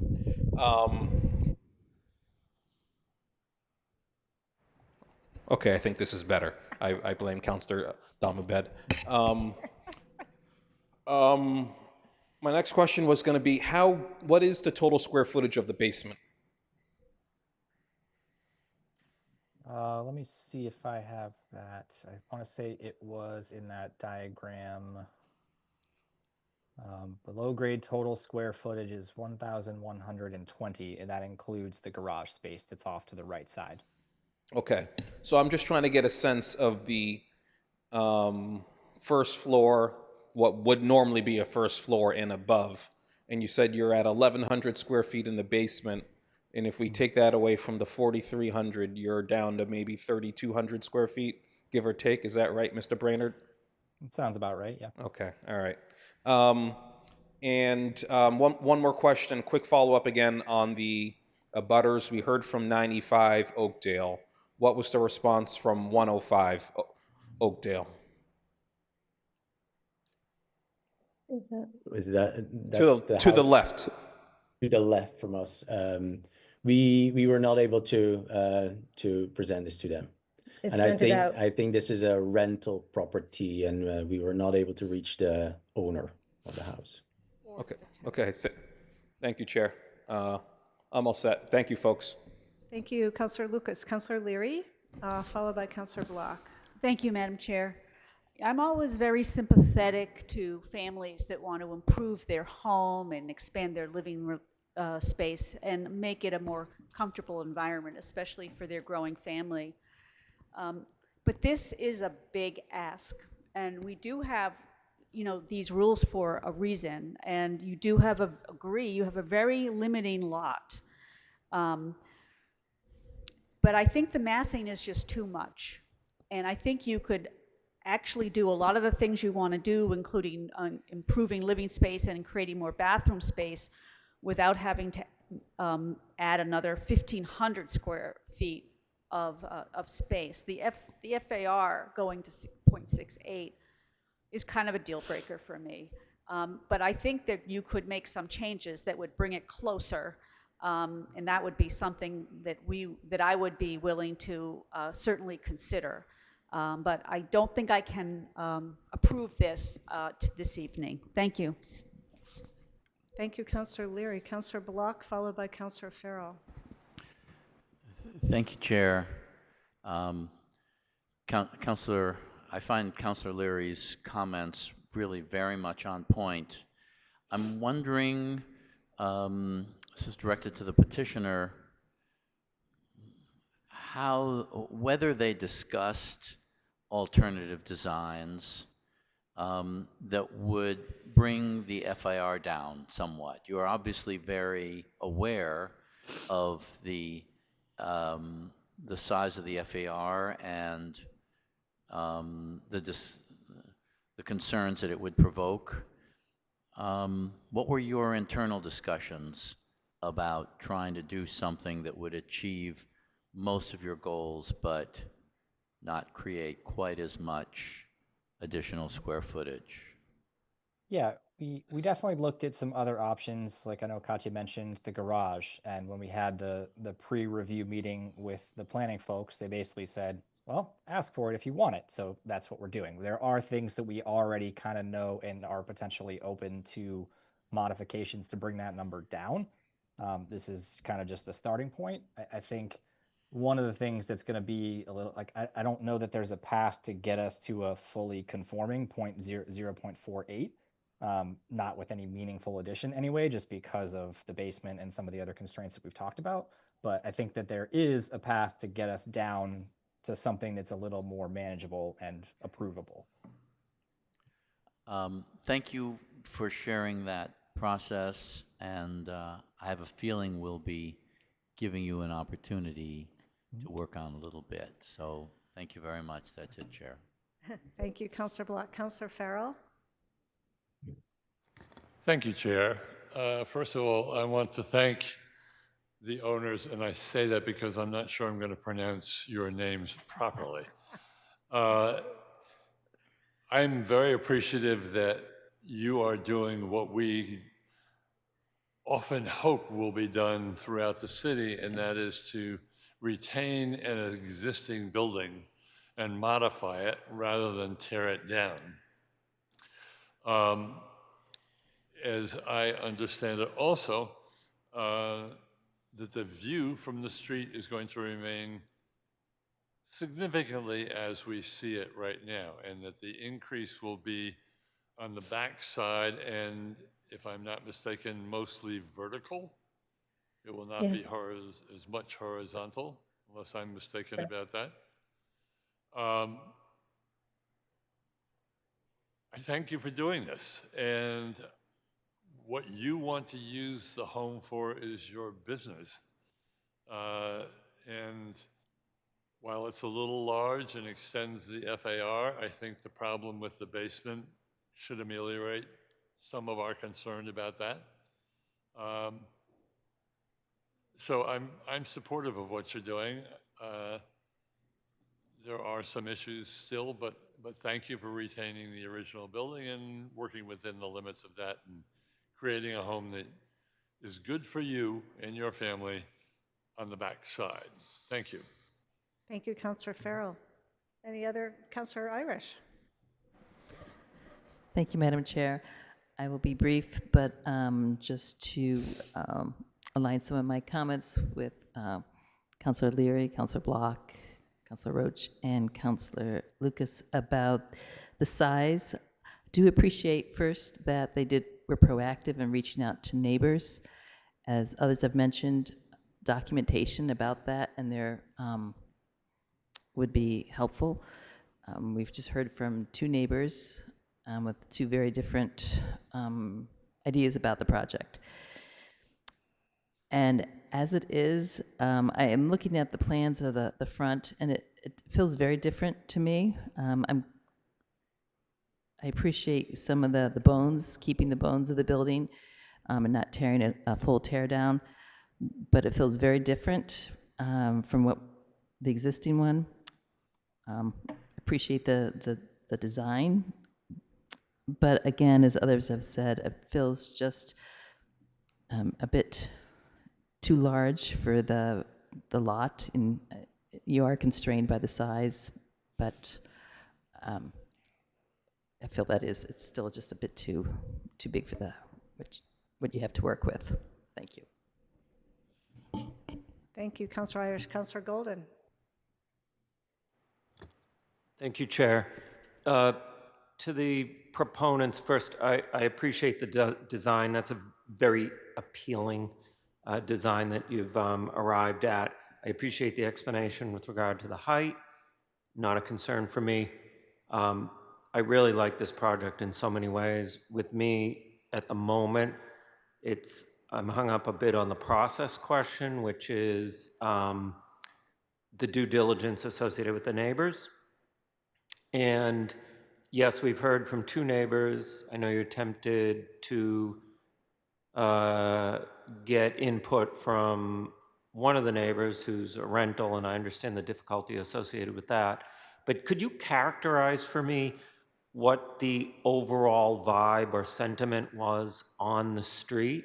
Is it fair to say that, for instance, we've heard from one about one neighbor who opposes it, one who supports, and but I don't know about the rest. Do you think the rest, those that you spoke to, were supportive? Yeah, absolutely.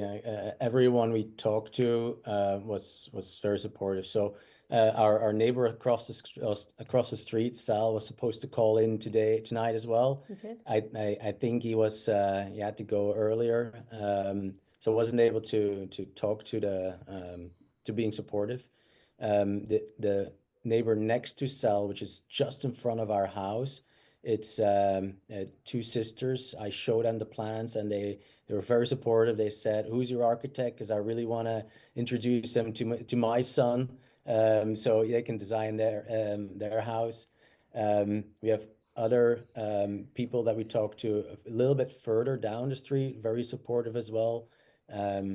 Well, the general feel is everyone is very supportive. Okay, could you, I don't know enough about how many houses are on the street, but when you think of the street, the numbers of homes, the numbers of homeowners, how many did you actually speak to? Did you get everybody other than the renters next door to you? No, we talked to 5-6 families out of the 30 in the full street. Okay. Any issues out back? Yeah. We reached out, but they never Answer the door. well, one of them never answered the door. The other person very supportive as well. Okay, those are abutters in the rear. Right. Yeah. They're Okay. on Boylston Street. All right. I don't know where this is going this evening, but I appreciate what you're trying to do here, and I hope to be supportive when the time comes. Thank you. Thank you, Councilor Golden. Let me pose this to the owners and their architect. I too appreciate that you like Newton and that your children enjoy it here and want to stay, and that you want to stay in this house. I think that's a very good thing. When I look at the numbers, though, a 4,300 square foot house on a 6,400 square foot lot does seem, when we were talking before about proportion, and that seems like a very large house on a very small lot to me. I was happy to have Mr. Brainerd say, in a way, you're asking for everything you want, but you're willing to reconsider things. I think that's the direction we're headed tonight. My unofficial tally here is of the committee. There are 2 people who seem to be in support. and 6 who are leaning the other way. So rather than vote on that, which is not a very good vote in your favor, I do think that if you're willing to go back and tweak some of this, that would be the best course to take with a hold. For instance, you started to have me on the second floor and only 1 bathroom. And I'm thinking, yeah, but 1 bathroom, 10 by 10, could be 100 square feet. You're adding 1,500 square feet to this house. I raised a family of 5, 3 children, 3 teenagers, and a 2,700 square foot house. And I know everybody's situation is different, but again, this one seems, despite Mr. Brainerd's rationale about why the FAR should not apply, I tend to think more along the lines of Mr. Roach about why it does apply in this case. You are consciously choosing to use the basement level as a living space and to move the grade down. So let me just ask you this, the owners and Mr. Brainerd, are you willing to go back and try and make some changes based on the input you received tonight? Yeah, I think so. I mean, I was kind of doing a mental tally of my own and reached similar numbers. I lost track at more no's than yeses, it seemed. But, I think from my perspective, it would be helpful, and I know this is probably sort of an impossible question to answer, but is there a number for FAR that the majority of you would feel comfortable approving here? Because like we said, I don't think there's a project here if we're limited to the by right 0.48. So your presentation was also very much based on numbers, and I don't think that's necessarily the way to proceed. I think you need to go back and look at the space and try and redesign and reduce it in a way and come back to us with what the changes is. I don't think we could give you a number that we're looking at in terms of how many square feet. I'd like to see you go back and look at that and see what you come up with and come back to us. I don't want us to vote this down on you because you've put a lot of thought and time and good intention, and we want you to stay here. We want you to stay there. We want you to stay on Oakdale Ave. So if you think that that's something doable, we will have somebody make a motion to hold.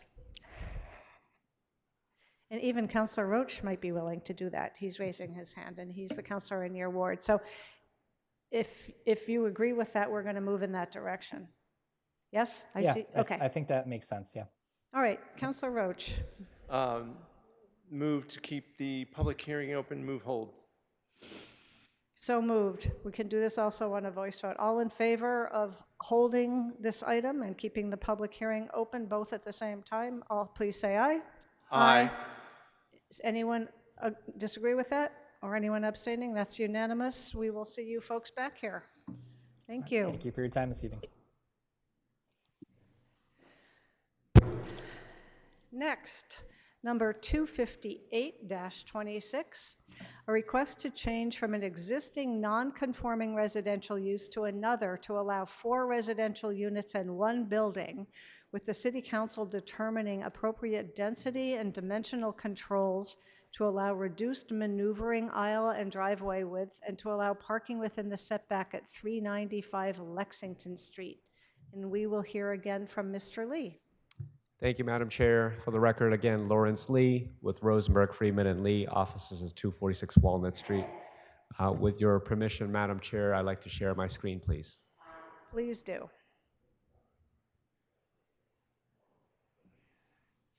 So we are here in Auburndale at 395 Lexington Street. We're before you seeking a special permit for a 4-unit residential development. Currently, the house is a non-conforming 2-family house. That's what it is listed. That's what it is permitted for. I think, in fact, it may have actually been used as a 3-family for a number of years, as there are 3 kitchens in the space.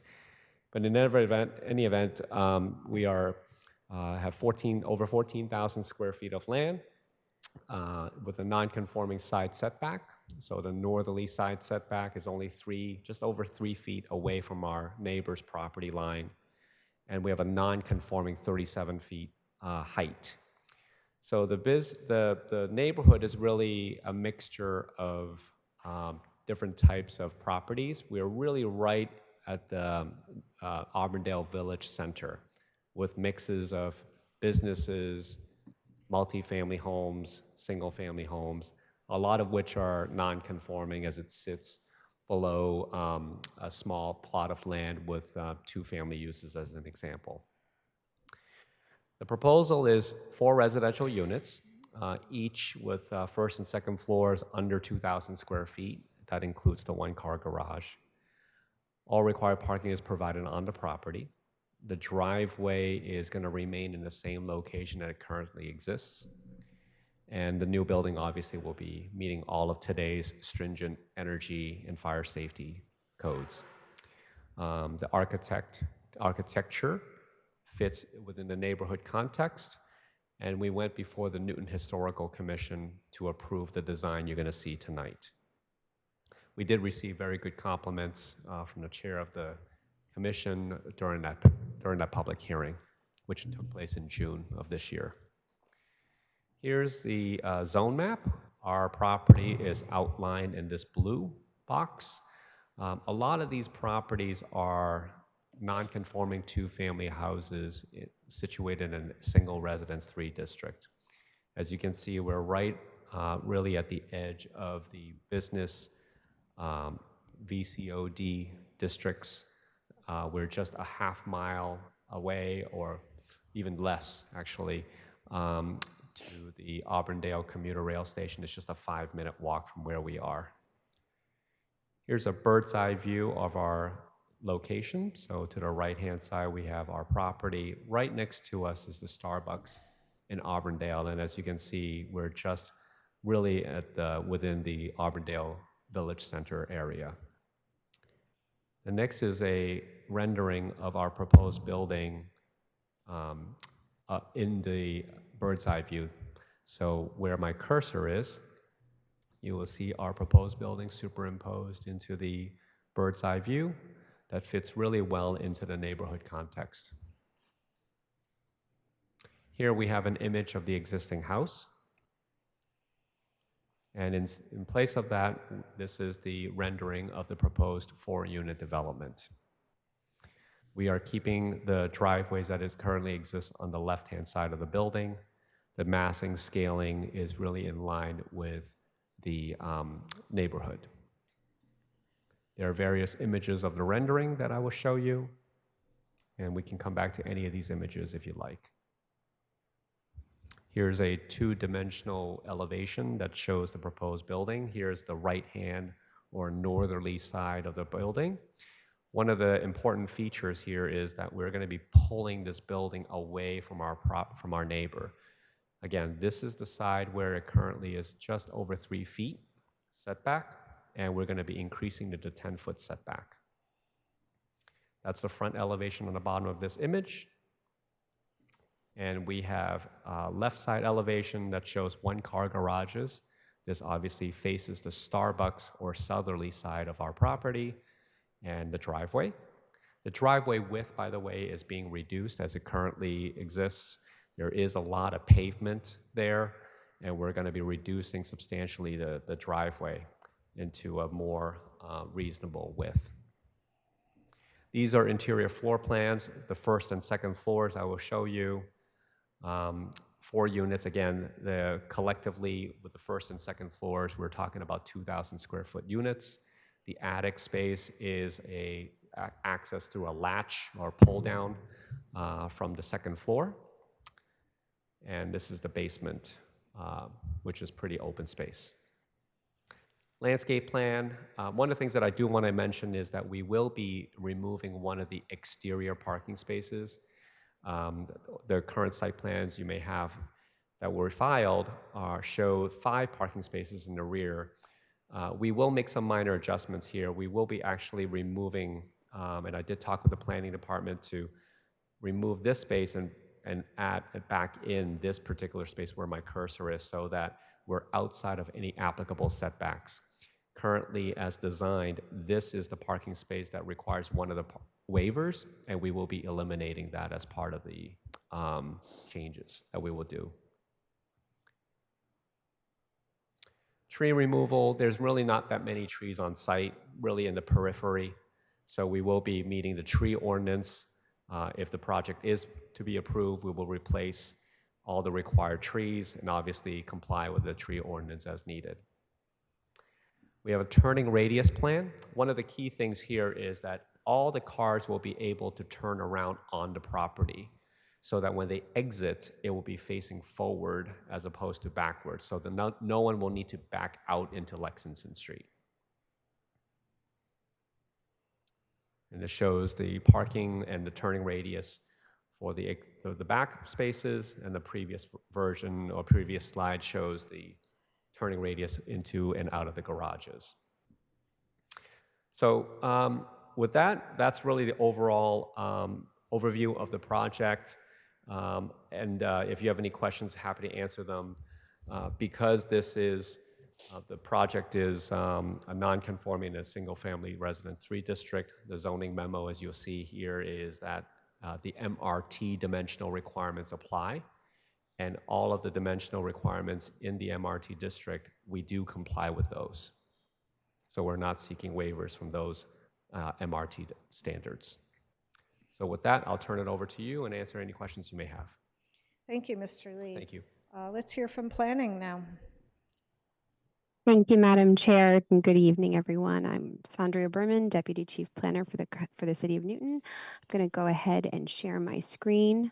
Hopefully not be too duplicative after Attorney Lee's presentation. All right, hopefully everyone can see my screen here. I'm going to go ahead and minimize this. My apologies. Oop. All right, so we have here again petition 258-26, and this is a special permit site plan approval to raise the existing non-conforming 2-family dwelling and construct 4 residential units in 1 building. We have here again an aerial overview. The property consists of a 14,426 square foot lot in Auburndale, just north of Commonwealth Avenue. It's located in a single residence 3 district, and it does have a non-conforming 2-family dwelling on site that was constructed circa 1895. The neighborhood around the site is primarily residential, with residential uses to the north, east, and west, inclusive of 2-family and single-family dwellings. Directly abutting the subject property to the south is a business 2 parcel that includes a coffee shop with accessory parking, and further south along Commonwealth Avenue are various business and village center overlay districts with a variety of retail and office uses. And finally, access to public bus transportation is available less than 0.1 miles from the property at the corners of Lexington Street and Freeman Street, as well as Lexington and Auburndale Street.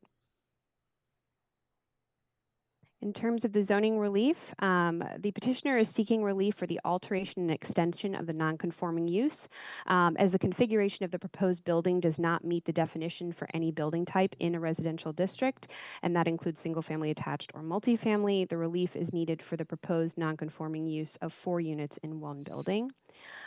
There is also the determination and application of appropriate density controls, and as Attorney Lee mentioned, that the density and dimensional controls for the proposed project that are not set forth in Section 3.1 for a use granted by special permit, the most restrictive density and dimensional controls applicable to such use in any district where the use is allowed by right is applicable, which in this particular case is the MRT district. While these dimensional standards for the MRT lot have been applied to this project, however, it's up to the council to determine the appropriateness of these standards. And finally, the last 3 items of relief here are related to parking, to allow 1 parking stall within the side setback along the southern lot line, which, as Attorney Lee mentioned just now, they are having plans to remove that stall, so this relief may be removed, to allow reduced maneuvering aisle width, and to allow reduced driveway width. And we can take a peek at that on the site plan later on in the presentation. In terms of criteria, that the site is an appropriate location for the proposed 4-unit residential building as designed, that the 4 residential units in 1 building as designed will not adversely affect the neighborhood, that the 4 residential units in one building will not create a nuisance or serious hazard to vehicles or pedestrians, that access to the sites over streets is appropriate for the types and numbers of vehicles involved, and for parking relief, that literal compliance with the city's parking regulations is impracticable due to the nature of the use or the location, size, width, depth, shape, or grade of the lot, or that such exceptions would be in the public interest, in the interest of safety, or the protection of environmental features. And finally, that the proposed alteration of the existing non-conforming two-family residential use to the proposed non-conforming 4-unit residential use in one building shall not be substantially more detrimental than the existing non-conforming use is to the neighborhood. In terms of some of planning's comments, the proposed project is appropriate for the site and neighborhood, which includes two and single family residential uses, as well as commercial uses to the south along Commonwealth Avenue. The petitioner's plans are compliant with all but one of the zoning requirements specific to the MRT district, and that excludes the minimum building footprint. That compliance with the applied MRT setbacks also results in an increase in the northern side setback from 3.3 feet to 13.5 feet, bringing the proposed building closer to the center of the site. And that given the increase in impervious surface area, which totals 1,883 square feet, planning does suggest the petitioner consider if a reduction in paving and allocating space for bicycle parking is possible. Pursuant to the request for relief for driveway width and maneuvering aisle width, planning also recommends the petitioner provide additional turning radius information, which they have done, to illustrate sufficient area for safe access and maneuverability of vehicles. And finally, planning notes that as a low-density residential project, the proposed 4-unit building is unlikely to have a significant impact on traffic conditions compared to larger residential developments or commercial uses, but planning does recommend that the petitioner confirm that no significant changes to traffic are anticipated as a result of the project itself. I'm going to go ahead, and that concludes this portion of the planning presentation. We just have a planning reference slide here. I'm going to go ahead and stop sharing my screen just to pull up the plans for a moment.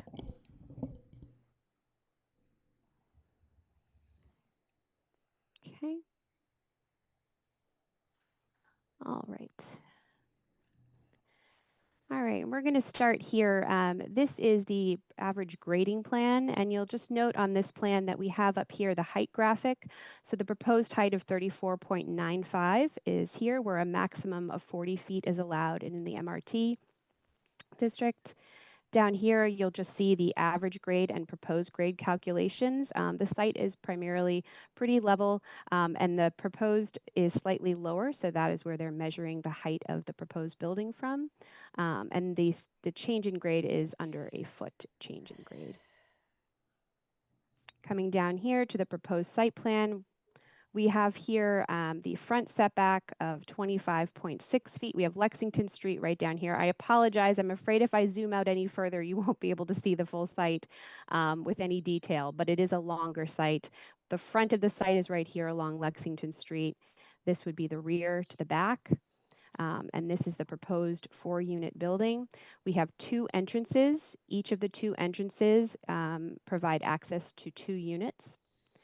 We have the proposed driveway here. This measures 17 feet, where 20 feet is the minimum required.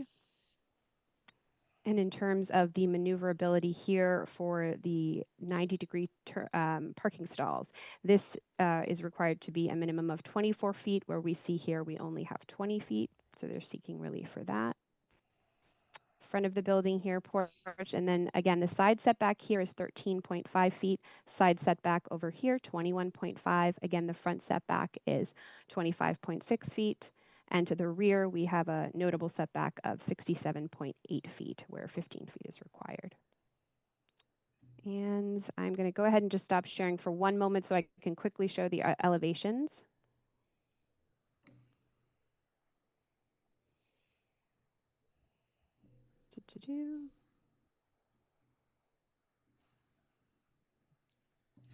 All right, we have here, this is the right side elevation, which would be to the 13.5 foot setback to the side abutter. We have here the front elevation, porch, the left side elevation, which faces the driveway access, and you'll see the garages here, the 2 main entryways, and the rear elevation here with 5 windows to the rear.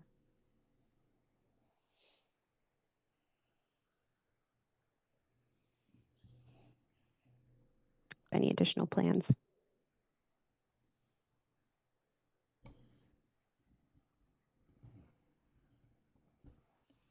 I'm sorry, Ms. Berman, are you still presenting? I apologize. No, that's the end of my presentation. I'll turn it back over to you, Madam Chair. Thanks. Thank you very much. Are there any members of the public who would like to speak on this tonight on Zoom? I don't see anyone in the chamber. I don't see any hands raised on Zoom, so we'll take questions and comments from the Land Use Committee. No one has a hand raised. Councillor Block, we'll start with you, then we'll go to Leary and Roach. Thank you, Madam Chair. I'm very familiar with this intersection and with this parcel. I think the petitioner has designed something very attractive, and I want to make sure that the rest of my comments don't lose track of that.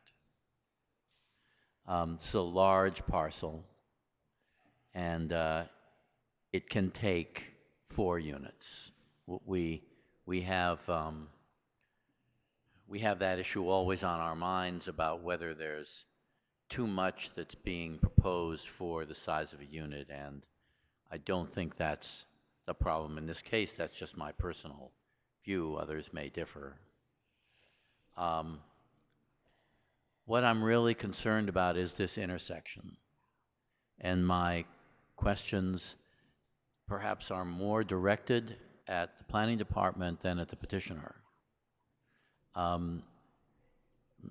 Ms. Berman, do you think you could put back up the aerial view of this parcel that you had in your presentation? Absolutely. Just bear with me one moment, Councillor Block, while I go ahead and share that.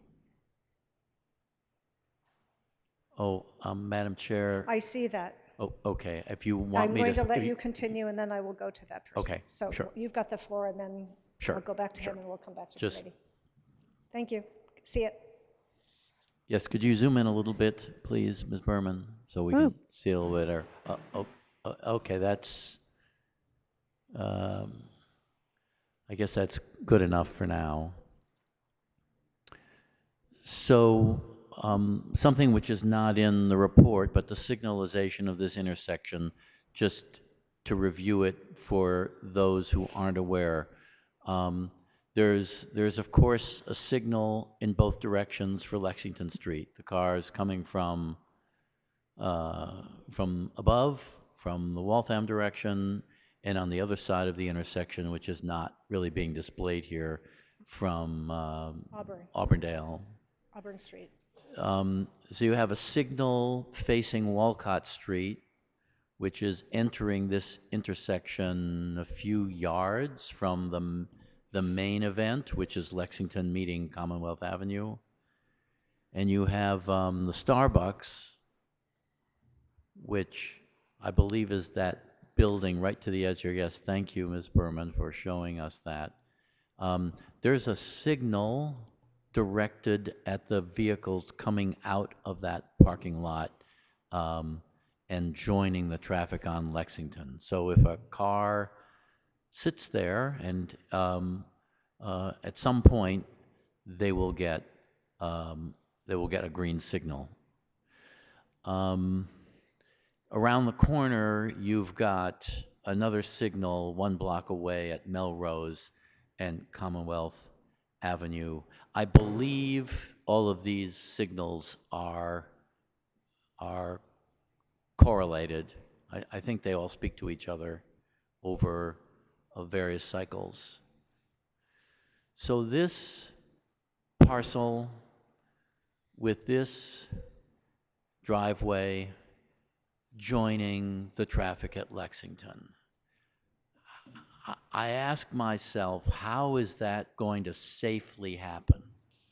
I ask this not in terms of the quantity of the traffic, but the hazard that could be created if we don't figure this out properly. Did you I'm addressing this to planning, but the petitioner may have comments too. Did you have discussions internally about the signalization of this intersection and how we can make sure that it is going to be safe for all of the vehicles that are converging on this?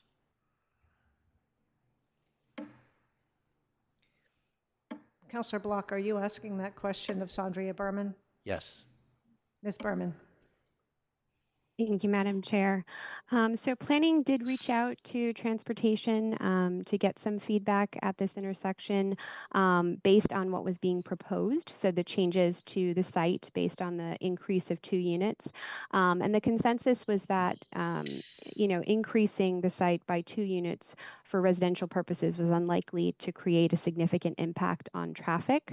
But in terms of getting confirmation that the proposal wouldn't have any adverse impacts to safety or to traffic for that matter, we recommended the petitioner sort of vet their project to assure the council that there were in fact no other items of concern related to safety or unexpected traffic increases. And I believe that the transportation department wanted to look at an traffic engineer's vetting before sort of issuing a formal comment on the project. So are we awaiting that? Awaiting their comments to you or to us? I believe the understanding was that the petitioner might be able to provide some insight regarding their proposed project as to whether or not they believe it would increase traffic with the 2 units, or if there would be any other concerns about safety based on what they were proposing. I just want to make sure I'm not talking about traffic volume. I understand 4 units versus 2 units will be an increase, but on a percentage basis, that's not why I'm bringing this up. The petitioner, Madam Chair, is it appropriate for the petitioner to comment if they wish to at this point? I was going to ask you if you'd like me to ask through me, Mr. Lee, if they would like to address your question. Please do so. Yes, I was about to do that. Mr. Lee?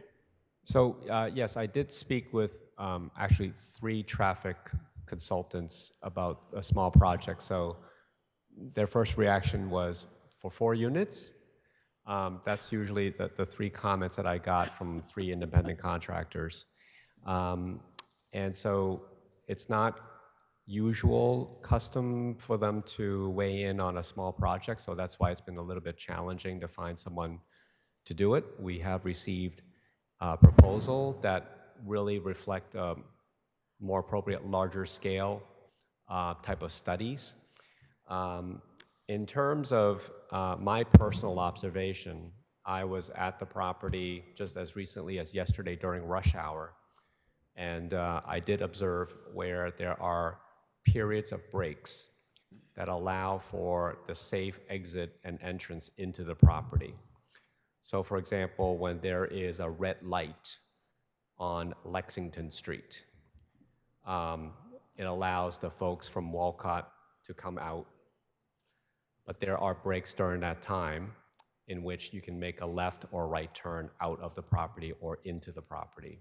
Likewise, there is a triggering mechanism, I don't know what the proper term is, but when somebody is exiting Starbucks, they may have to wait a little bit for the signal to cycle through, but that signal that faces Starbucks, that when it turns green, when the 1 or 2 vehicles that exit, does give a vehicle waiting at our driveway to exit in and out at that time as well. So as it relates to the opportunities in which vehicles can get in or out of the property, I observed it personally, and I was able to get in and out of the property because I was parked in the driveway of the property yesterday at 5:30 p.m. So that's a comment that I can respond, but otherwise, as it relates to a professional, that's the feedback that I received. Well, Madam Chair, the current configuration has traffic signalization controlling vehicles that are coming out of the Starbucks parking lot, coming down Walcott, coming down Lexington from both directions, but not this driveway. And I am worried that this is creating a significant hazard. It's a hazard already, frankly. But there's not a lot of traffic there right now because of the underuse of this facility. So we're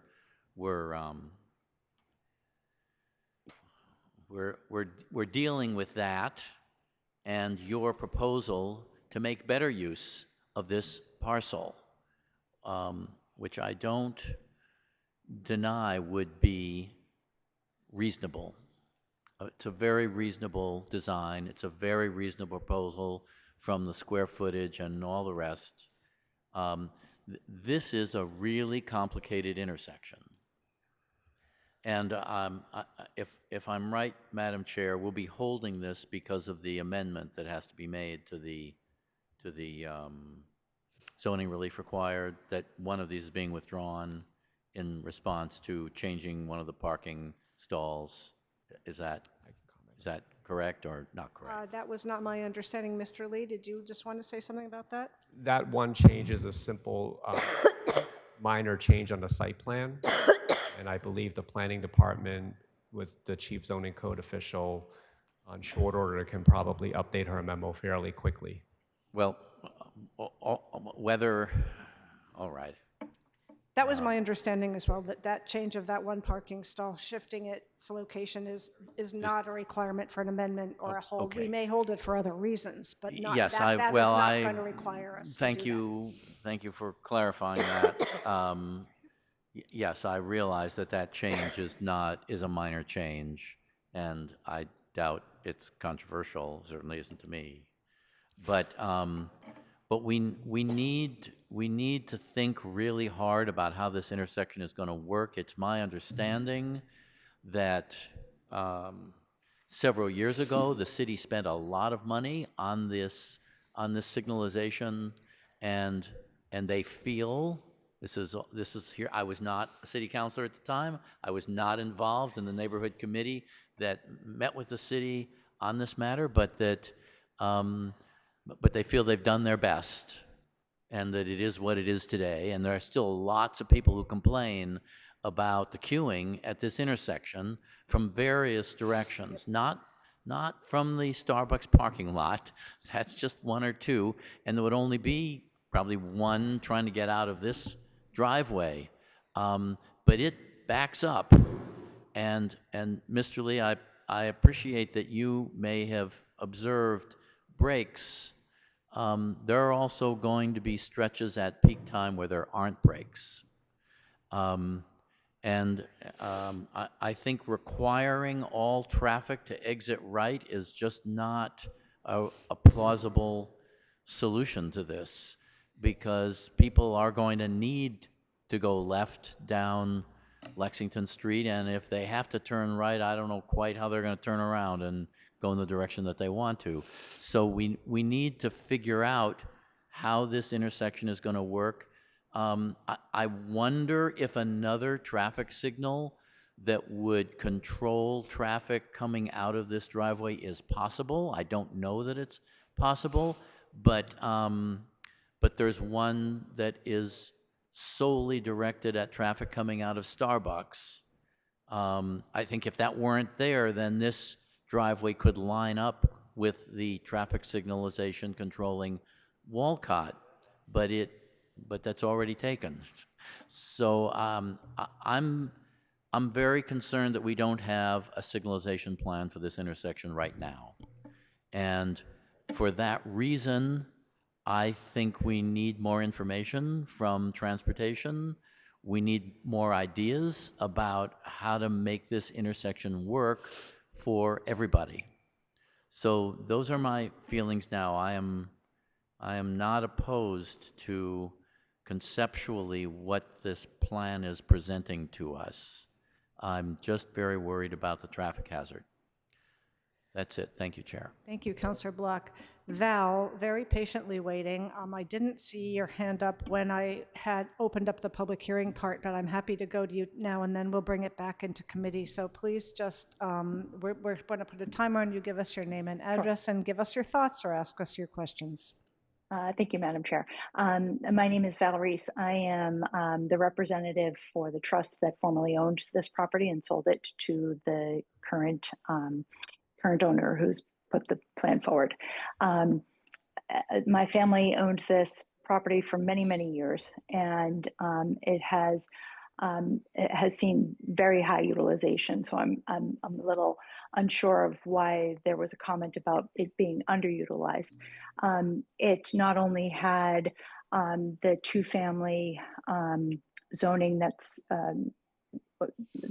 exists now, but at one point in the past, my grandmother and grandfather who previously owned the property had 3 units in there, which anybody on Lexington Street would tell you was, at peak times does take some patience to wait for the traffic. But there's never been an issue going in and out of that property for the over 30 years that I've known it.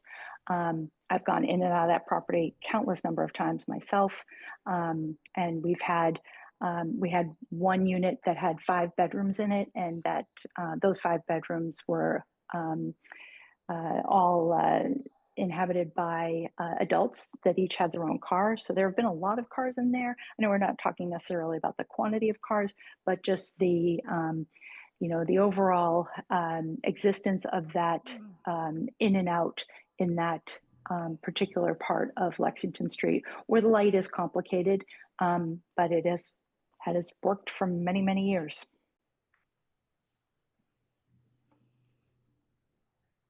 Is that all you'd like to add? Which was very helpful, by the way, and thank you very much for coming to say it. Sure. Are you all set? Yes, I own another piece of property just a couple of blocks away, and so I frequently am through that intersection, and agree that it's a busy intersection at times, but no different really entering and exiting from many of the other Lexington Street areas that are also coming into that busy part of Lexington Street. Well, thank you. We appreciate hearing your history and perspective and experience with it. Teresa's iPad, you're next. Can you unmute yourself at the bottom of your screen, perhaps?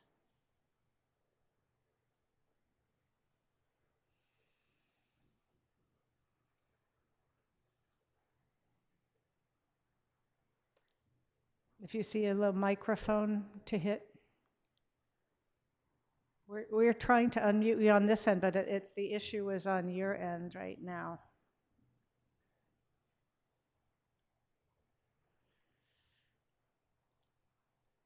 I'm going to come back to you and let you try and figure out how to unmute yourself, okay? We definitely want to hear from you. Keep your hand up and see if you can find that microphone button. Or if someone else has another suggestion, we'll take it. We're going to come back and keep moving and take it into committee. Councilor Leary, you are next. Thank you very much, Madam Chair. I actually had a lot of, I go through that intersection, and I have for many, many years, and I actually was surprised that it's a residential use, because I would see all these contractor vehicles in there. There is a huge garage, a huge paved area. There were definitely commercial uses in there, and they were probably done through some kind of land use or special permit years and years ago. I agree with Councilor Block that is a tricky intersection with that people going in and out of the Starbucks there, but it's certainly not a reason to hold up what I think is an excellent project with a really handsome building with 4 units, which is, you're really looking at 2 more units than what it's supposed to be, but obviously it's been more than that in the past. And if there, as a matter of fact, I was thinking about this, that's really the only concern I have about this project, was the difficulty of getting out of that driveway. But look, I live near Newton Corner, okay, the circle of death. So I know there's a lot of difficult intersections in streets in Newton that we have to deal with. But I'm putting another signal there just doesn't make any sense at all. It's already over signalized. And I think the only other thing, though I agree we could have some discussion with traffic about how to, to maximize safety there. But the fact is, you just have to be very careful driving in Newton in some of these areas. And I think it's a lovely project. We need housing. It's 4 handsome units right in a village center. It's walkable. They don't have to get in their car to get their coffee. And I think it's an ideal location in many, many ways. So I don't want to be stymied by the fact that, yes, it's going to be sometimes you have to be patient to get out of the driveway.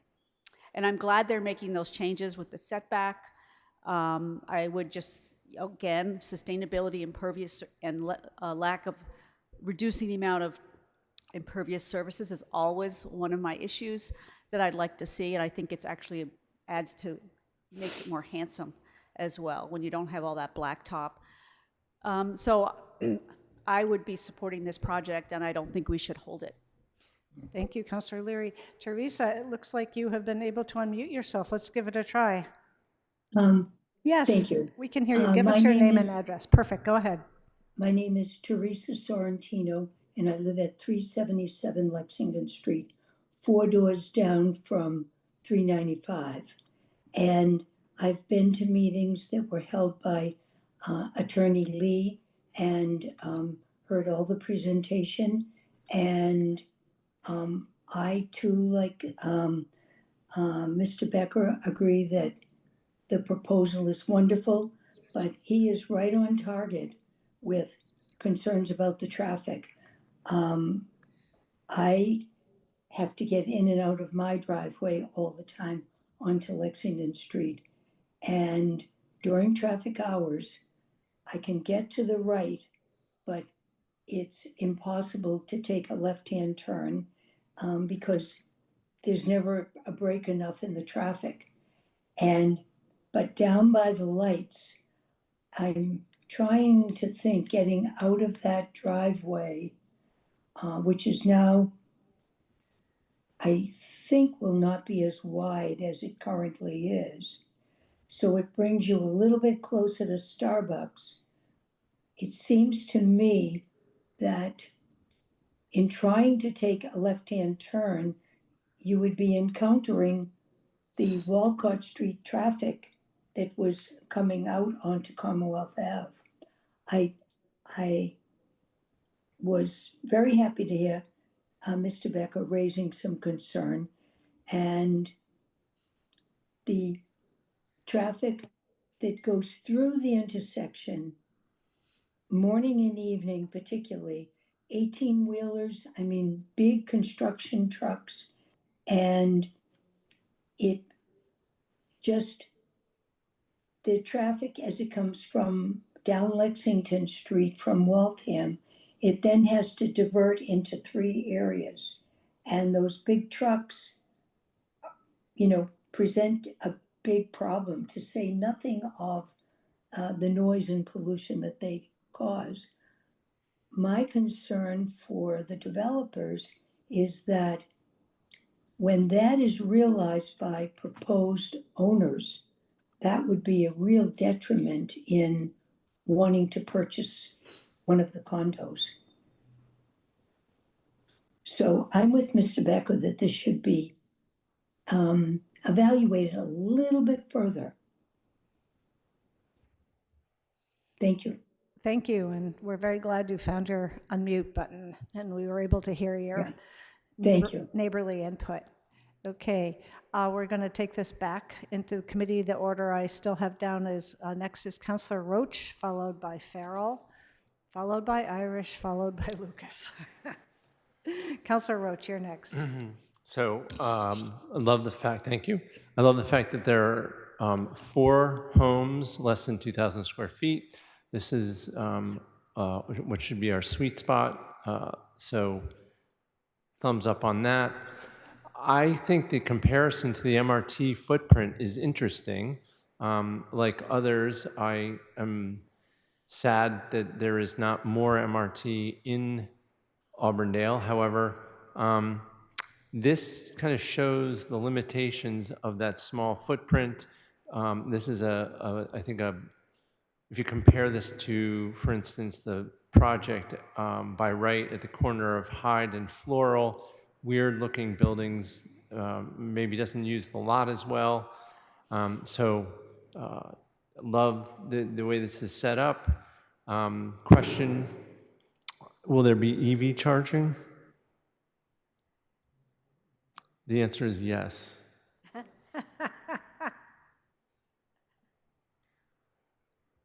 My client will get back to you on that. Wrong answer. Try again. Is there an answer tonight if you'd like this voted on tonight? My client just said yes. There we go.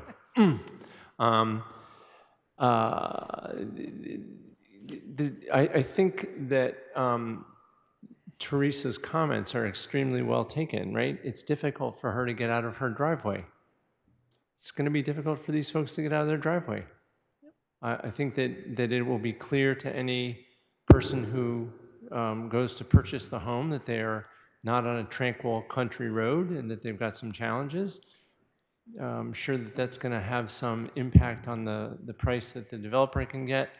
I don't think this is a reason to block it. And frankly, I don't think it's a reason to hold it, right? We can't continue to add requirements on the top of what is a relatively modest project. It is what it is. It's a limitation of the lot, a lot as it's currently used. It'll be a limitation of the lot as its planned use. That is life. Do we need another white building with black windows? The answer to that one is no. But unfortunately, there's nothing we can do in this committee. But other than that, I'm an enthusiastic supporter, so thank you.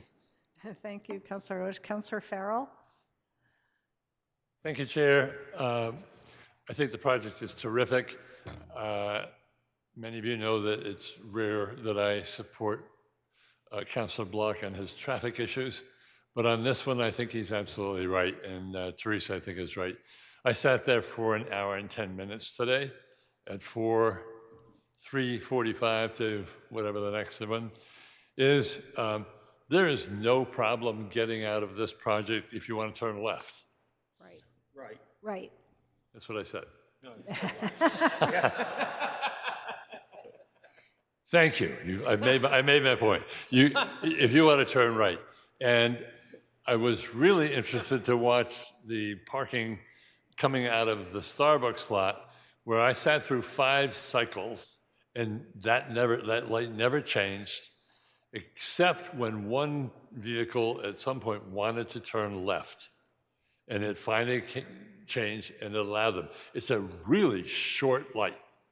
It can't be 10 seconds. The same as when you're coming down Walcott. That light can't be 15 seconds. So most of the traffic is going on Lexington. And I don't know whether we can ask the developer to think about a motion detected, whatever you call them, light that says when somebody sits there, the light knows they want to turn left, and the light will come on for 10 seconds and they can turn left. I don't know, but it is a problem. People don't let you come out. They cross and fill the intersection like the signs request that they not do that. So just a suggestion, if there's a way for a motion-activated light be put there, I would think that could solve this, and I would love to vote on this tonight. Thank you, Councilor Farrell. Councilor Irish, followed by Lucas. Thank you, Madam Chair. First, I'm generally supportive of this project. I think it's well designed and it's in a good place. I understand the concerns around the parking, and I hope that's looked at maybe a little bit more closely. I just have a question around more of a clarification. The proposed building is not zoned for either multifamily or single-family attached, correct? And I guess I'm just wondering why that is. And you may have been presented, but if it could have been designed to meet one of those, again, I'm supportive of the project. It's just really for my understanding of why it doesn't fit into either one of those, or why that was the choice to have it designed that way. And essentially, if it's going to be designed or if MRT is going to be applied to it, I'm just curious where the closest MRT zone property is to this one. And, oh. Ms. Okay. Berman, would you like to address that? Thank you. Go ahead. Thank you, Madam Chair. And thank you, Councilor Irish, for your questions. I'll start out with the first part that you had asked about. So the building itself doesn't conform to the definition of a single family attached or a multifamily, because the way they're defined is that a single family attached building has individual entrances to each of the units, and a multifamily has one singular main entrance from the exterior that provides access to all the internal units. For this particular building design, it is 4 units all attached, but there are only 2 entrances, not 4, so it's not single family attached, and not 1, so it doesn't meet the multifamily definition. So essentially, by designing the building slightly differently, they render themselves without an applicable dimensional standard for residential districts, and the only place where it is allowed by right is in MRT. So that's sort of how we jump over into the MRT camp for dimensional and density controls. But again, those dimensional and density controls are something that the council has to deem appropriate. So there's some flexibility there, but just in terms of comparison, the setbacks for MRT are 20 feet for the front, for the sides it's 10 feet, and for the rear it's 15. Whereas in an SR3 district, the setbacks for an old lot, which this would be, are 25 feet for the front, 7.5 for the sides, and 15 feet for the rear. So they are somewhat similar in terms of what a by right project could be if it were a single family, just in terms of those setbacks. In terms of locating an MRT district closest to the site, I would just have to jump on the assessor's database to take a peek, and I can get back to you to that, but I'm not sure if Attorney Lee wants to speak to any of the questions as well. I think Councilor Lucas is able to pull this up. Can you let Councilor Lucas share his screen, Curtis? Can I share my screen? Yes, please. Stand by. What she's saying is that the way this was designed doesn't fit into the categories that our zoning ordinance has in the zone that it's in. I think it's actually a very good design, and I see why you did it that way. It just doesn't happen to fit in this zone. That's the ultimate answer. But let's see what Councilor Lucas has found in terms of where's the closest MRT zone. Is that what you're pulling up? We're in Auburndale right now, and the project site is here, right around here. The blue is VC2. The closest MRT is in West Newton.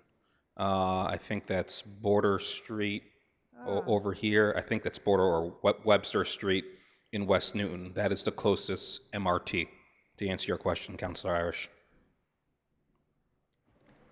Thank you. I appreciate, again, this is for my understanding. It was more, what was could the project been designed to fit into one of them or not? And that was just really my question. And I guess the choice was. Then they would have had to share an entrance or done other Yeah. things that just don't work in terms of, this is more like attached single Okay. family. It just doesn't fit in this zone. Is that correct, Mr. Lee? That's correct. Okay. Thank you. That's it. Good question. I like it when people ask questions who are brave enough to ask a question that other people want to ask and don't dare ask. So thank you, Councilor Irish. Are you all set? Okay. Councilor Lucas, you're next. Thank you, Chair. Welcome back, Mr. Lee. To follow up on what Councilor Block was getting at with the intersection, it's not related to this special permit, but perhaps if this project is approved and constructed as proposed, perhaps the Ward 4 councilors can work with DPW Transportation on trying to find ways to possibly improve the intersection. That's just, something that we can do One of the things is potentially expanding the do not block the box that's painted in front of the Starbucks, um, in front of the Starbucks on Lexington Street, and just kind of move that more northwards so that you have the driveway protected, even though it's never enforced. And I'm sure across from your office on Walnut Street, the side entrance for Trio, there's that driveway right next to it, and that do not block the box extends to that residential driveway. It helps. I take Walnut Street from time to time. I avoid it if I can because I know it backs up a lot, kind of like this intersection here, but that's something that the city can do. Just want to put that out there. Mr. Lee, I want to talk about the parking spaces. I'm a little bit confused. The planning memo said 9, but you're showing 8. Is that correct?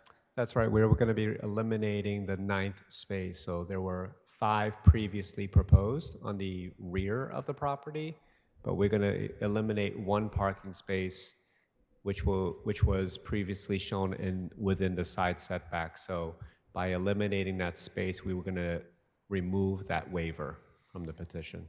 Got it. Okay. You're removing the parking space. Are you removing the impervious surface? Correct. We're not going to, that would be about 170 feet, I think, square feet. It's a 9 by 19 space, so we're going to be eliminating that and putting in grass instead of pavement. And there's still, with the grass, there's still, you showed the turn radius. There's right. still enough room Yes. for cars to turn around and all that stuff without going on the grass, right? That is correct. Okay. That is correct. Speaking of impervious surface, let me read to you directly from the planning memo.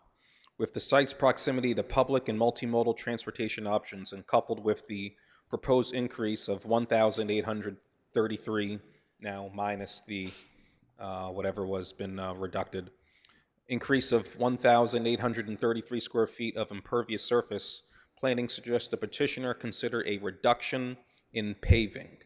I know you've eliminated that 1 parking stall. Are there any ways, if you could put up the aerial view, and if we could look at that again to find ways of how we can reduce the impervious surface? Because 1,800, now maybe 1,700 square feet or whatever it is, that's a big increase. So I want to talk about that. I could share the proposed site plan, the landscape plan. Sure, thank you. Whatever you prefer. So for clarification. Can you zoom in? The space that's closest to here, to the side, will be eliminated. So that will be in green space. Instead, we're going to keep the parking space here. This is the so-called hammerhead that allows the turning, the backing out of the space and going out.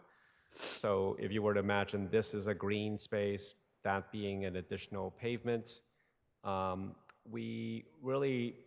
think it's really just, there's no other place really to reduce pavement that I can see here. This driveway is narrower than what it currently exists. How wide is that driveway? The one that's proposed? From Lexington Street to the parking stall. So it is 17 feet at this location here at the front. It is from this point to the edge, I think approximately, actually from around here to here is 21 feet, 21 and a half. So that already is narrower than what the ordinance requires. That actually prompts a waiver that we need for reduced maneuvering aisle. So the fact that this is less than 24 feet, this width here, requires us to ask you for a waiver. So we require 24 feet for a driveway in a residential district? The way they're interpreting it is that this is a 2-way driveway. So in that way, it's 24 feet that's applicable, hence the need for a maneuvering waiver. I mean, my driveway's off of Washington Street, and it is nowhere near 24 feet in width. It just isn't. It's barely 12. Yeah. And we get by just fine.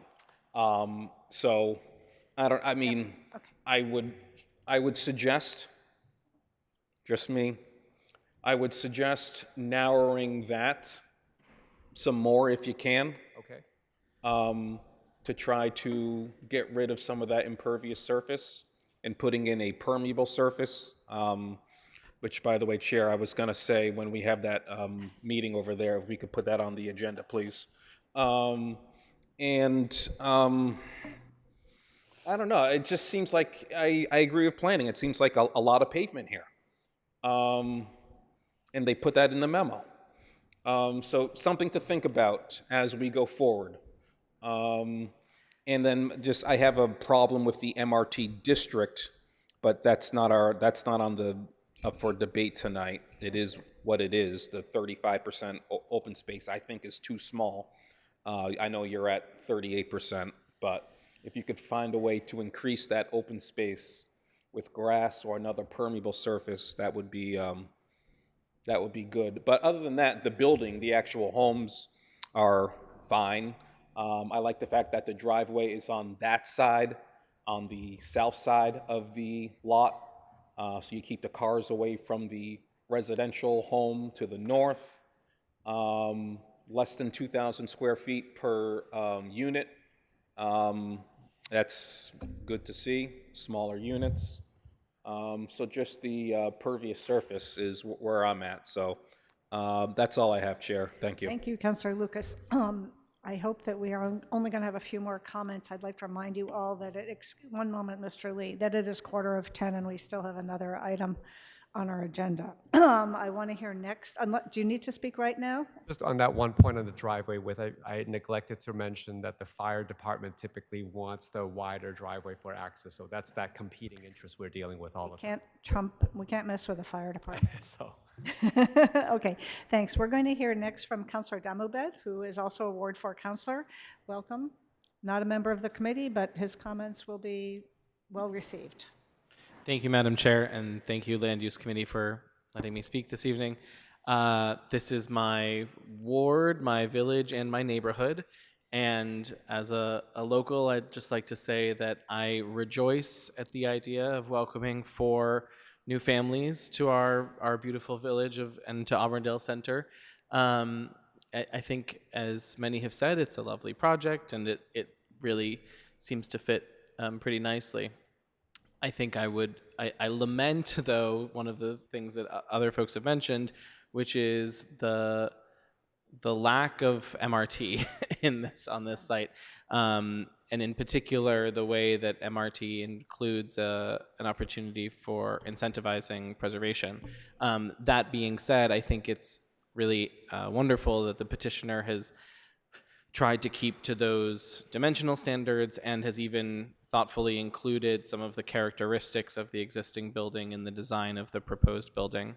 I would support, I agree with many of the comments about traffic, and I think that Councilor Lucas's idea of the expanded do not block box is a pretty clever one that might help in a lot of ways. And I'm looking forward to seeing this project go through. My only comment would be that it is very near the commuter rail, and one way to get rid of impervious surface is to eliminate more parking, and that would be what I would do, but probably no one would want that. So that's where I'll leave it. Thank you. Thank you, Councilor Damobed. Councilor Farrell, one more shot at it? Thank you, Chair. Just quickly, Councilor Farrell would like to rescind his suggestion that they put in a motion-activated traffic light, and would like to associate himself with, careful now, Councilor Lucas.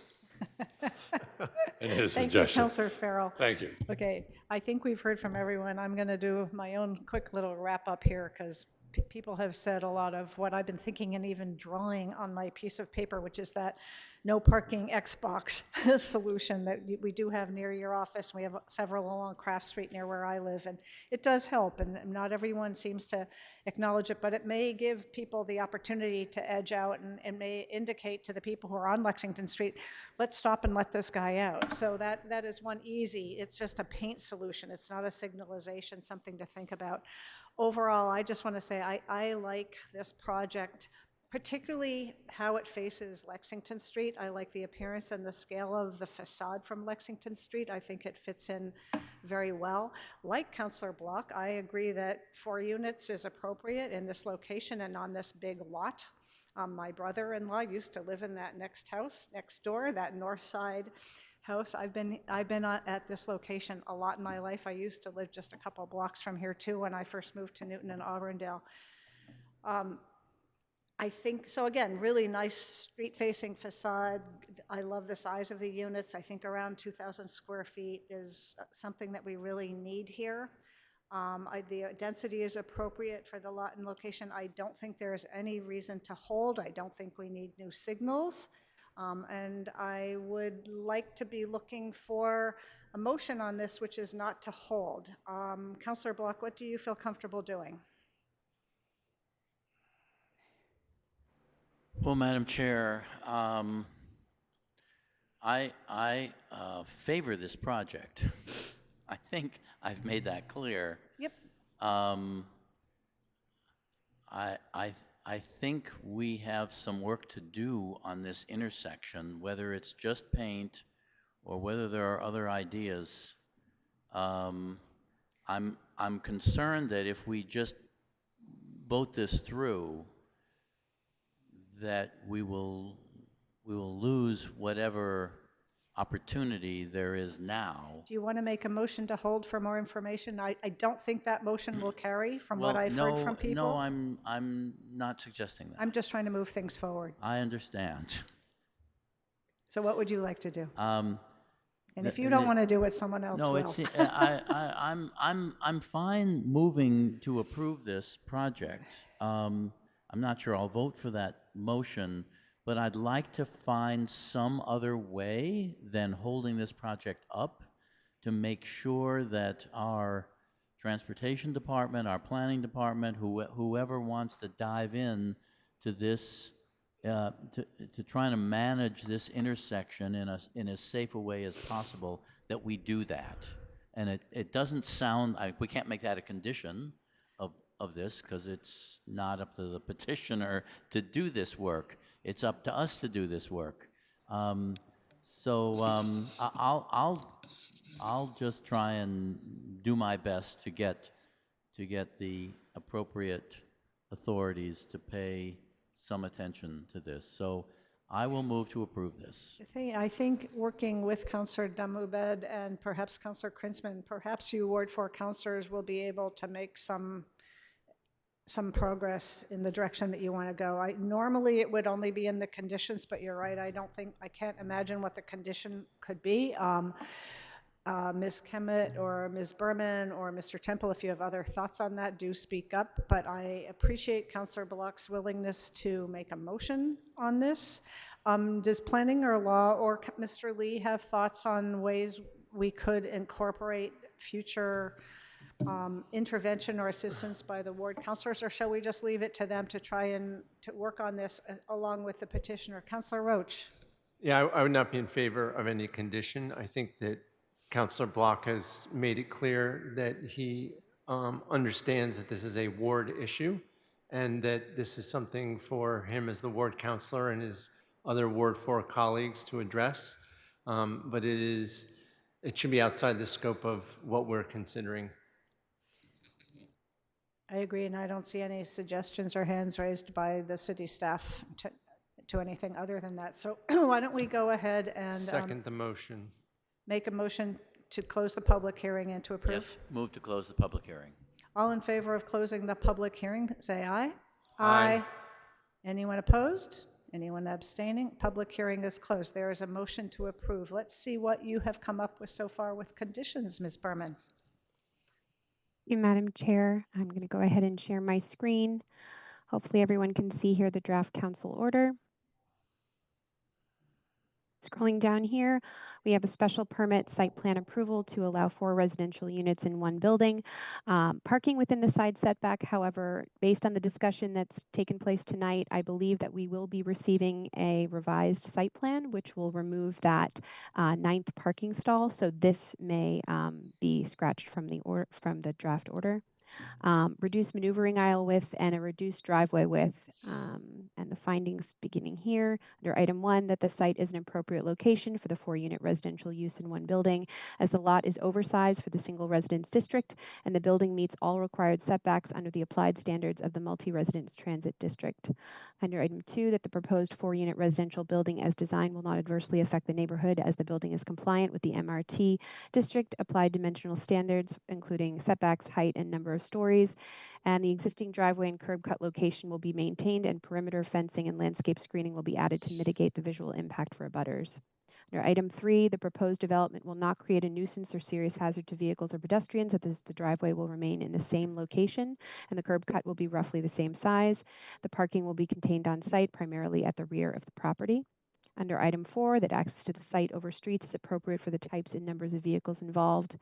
Item 5, that literal compliance with the city's parking regulations is impracticable due to the size and shape of the lot, which limits options for parking stall locations, the width of the driveway, and maneuvering aisle width. Under item 6, the alteration of the existing nonconforming 2-family use to a nonconforming 4-unit residential use in one building is not substantially more detrimental than the existing nonconforming uses to the neighborhood, as the residential use is consistent with the residential district and neighborhood and provides a modest increase in the number of units on site. We have here the petitioner's number. We have the location, address of owner. And again, here the relief, which we may have to modify the relief for the parking stall within the 10-foot side setback. Again, here we have the standard plan referencing condition. We will modify this, however, with an amended site plan, architectural plans, and the associated landscape plans. Under item 2, we have the standard operations and management plan condition. Under item 3, the standard pest and rodent mitigation. Under item 4, the standard construction management plan condition. Under item 5, our standard building permit condition. Under item 6, our standard final certificate of occupancy condition. Under item 7, our standard landscaping compliance condition, and item 8, our standard temporary occupancy condition. And I'm happy to go over any of these. I'll keep this available if you'd like me to bring it back up, but I'll go ahead and stop sharing my screen. Thank you, Ms. Berman, for sharing that. I don't see any questions on that. I think we can take a roll call vote.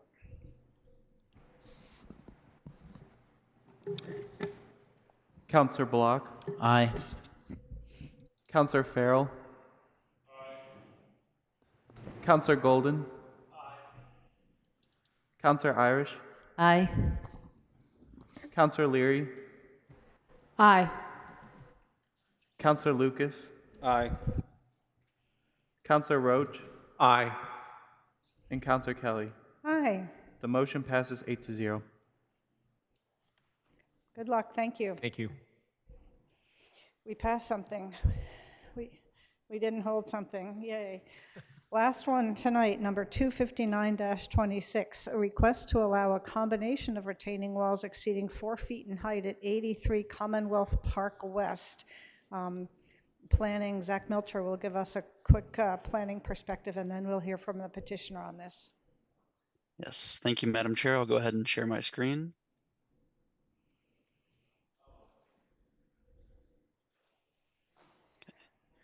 Here is the planning presentation for petition number 259-26, which is a special permit to construct a series of retaining walls exceeding 4 feet in height at 83 Commonwealth Park West.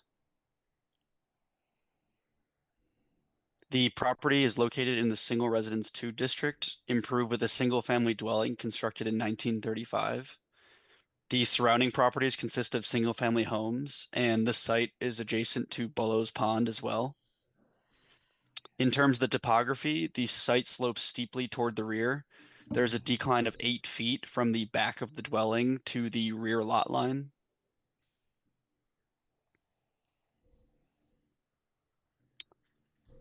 For the zoning relief, the petitioner proposes to construct a series of retaining walls at the rear of the property. The walls are intended to create a patio, a hot tub enclosure, and additional yard space. Per section 5.4.2.b, when a combination of retaining walls are within 25 feet of each other, height is measured from the bottom of the lowest wall to the top of the highest wall. And in this case, the combined height of 6.25 feet exceeds the 4-foot height maximum and requires a special permit. And here's the special permit criteria. The site is an appropriate location for the proposed series of retaining walls over 4 feet in height. The proposed series of retaining walls as developed and operated will not adversely affect the neighborhood. There will be no nuisance or serious hazard to vehicles or pedestrians. Access to the site over streets is appropriate for the types and numbers of vehicles involved. The lot presents challenging topography, which limits the use of the property, such that it could not be improved without the implementation of a series of retaining walls over 4 feet in height. The proposed series of retaining walls over 4 feet in height will not adversely impact adjacent property, the neighborhood, or the public. And the proposed series of retaining walls over 4 feet in height is the minimum structure necessary to allow a subject property to be reasonably utilized.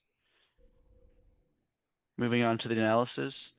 The planning department finds that these series of retaining walls improve accessibility to the rear portion of the site.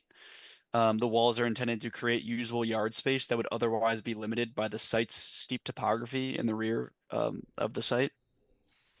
The construction does not affect the dimensions of the existing single-family dwelling. It slightly increases the impervious surface area, but other than that, does not affect the single-family dwelling.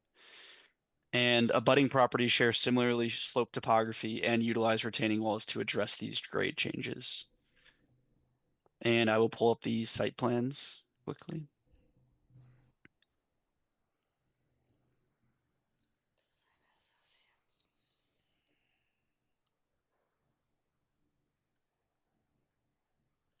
Okay. This is the proposed site plan for 83 Commonwealth Park West. And in the rear of the site, you can see the retaining walls, which create the hot tub and the patio and the additional yard space as well. And these two walls, the combined height, as I mentioned, is 6.25 feet from the bottom of one wall to the top of the other, which creates the special permit relief. And with that, I'll turn it over back to the petitioner and the committee. Thank you, Mr. Melcher. Sir, are you here to speak to this, or is it somebody online? Who's speaking? Is it Mr. Land Design Associates person?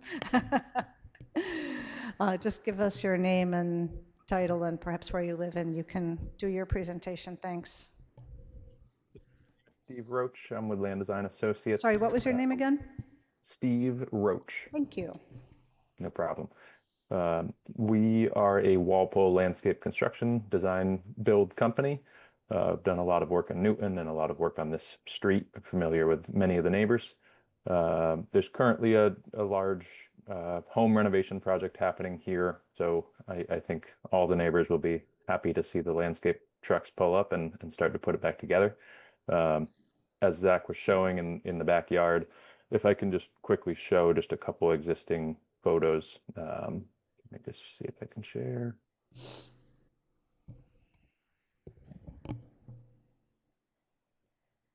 So this is me standing at the bottom of the slope and then looking back up to the existing deck. So there's about 3 to 4 feet of flat walkway that connects the bottom of these steps to the driveway over here. And then this is the entirety of the backyard.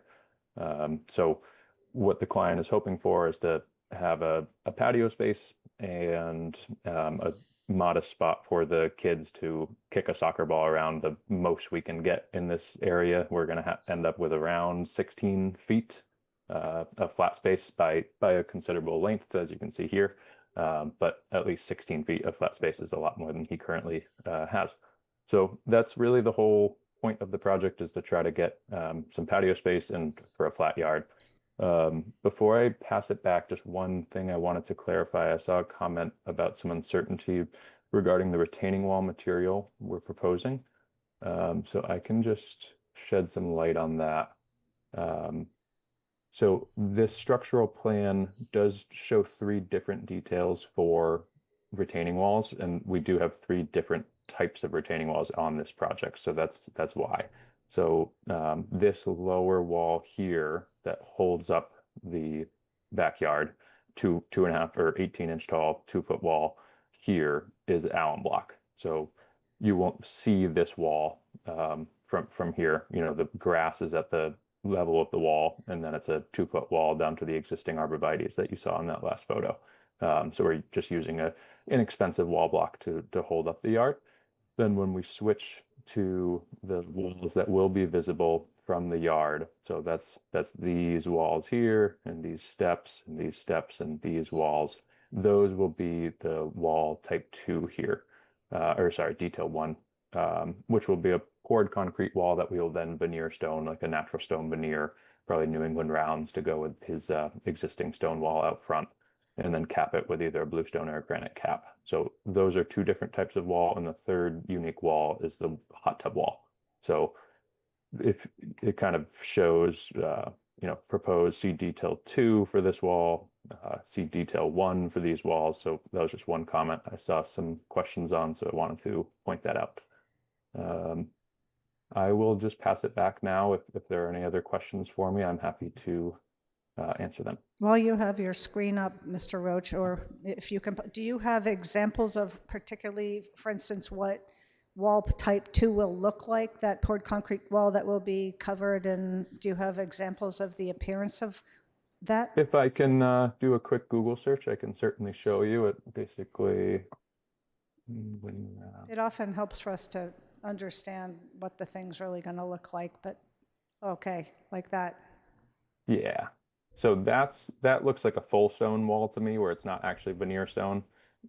Whereas like this, you can tell is it was a concrete wall that we then, or somebody stuccoed a natural stone veneer to. So this is what the backyard walls would look like. That's what his existing front yard wall looks like. So just to try to stick with that theme, it would be something like this. Okay, thank you very much. That's helpful. Are there any members of the public? Yes, sir, come to the microphone. Make sure it's on. There's a switch at the base. Let's hear. Give it a try. Here we go. Yes. Hi, Give us good your name evening. and address. Go ahead. Yeah, I'm Ted DeCastro. I live on 943 Com Ave, and my backyard abuts the property of, what is it, 83? 83 Com Ave, Commonwealth Park West. And I just had a few questions. I only learned about this when I received the letter in the mail. And one of the questions I have is, it looks like it's going to be it's going to be 2 tiers, I guess, in terms of the retaining walls. 6 feet, 6.25 feet at the lowest point, I guess. Is that roughly the height of the highest retaining wall? The combination of all the walls all together Yeah. is 6 feet 2 inches, as I understand it. Mr. Roach, would you like to do a better explanation of this for this neighbor? That's pretty much it. Without sharing, I can just say, so the lowest wall closest to you, sir, is going to be 2 feet, and then there will be a flat lawn for about 16 feet, and then I there will see. be another wall that's about 4 feet, something like 4 feet, yeah. So Yeah. my backyard abuts the side yard of the property. I'm not on the back side of the, And then the other question I had was the drainage and any weep holes and any drain pipes, where will they be pointed and where will they be directed? Yes, so we still do need a proper drainage plan by a engineer. We have proposed to the client doing, right now, if one of those photos showed it, it's just a pipe that daylights from, so gutters go underground and just daylight 10 feet away from the house and rush down the back of the slope into the next neighbor, I suppose, not your backyard, but somebody. So what we're proposing is to take those existing drains, plus a strip drain we'll be adding, and send them to a two Coltex that would be in the flat backyard. So a good 20 feet or 15 feet from the back property line, kind of right in the middle of the property. So that's our proposed plan, but we do need to have that verified by by an engineer. Okay.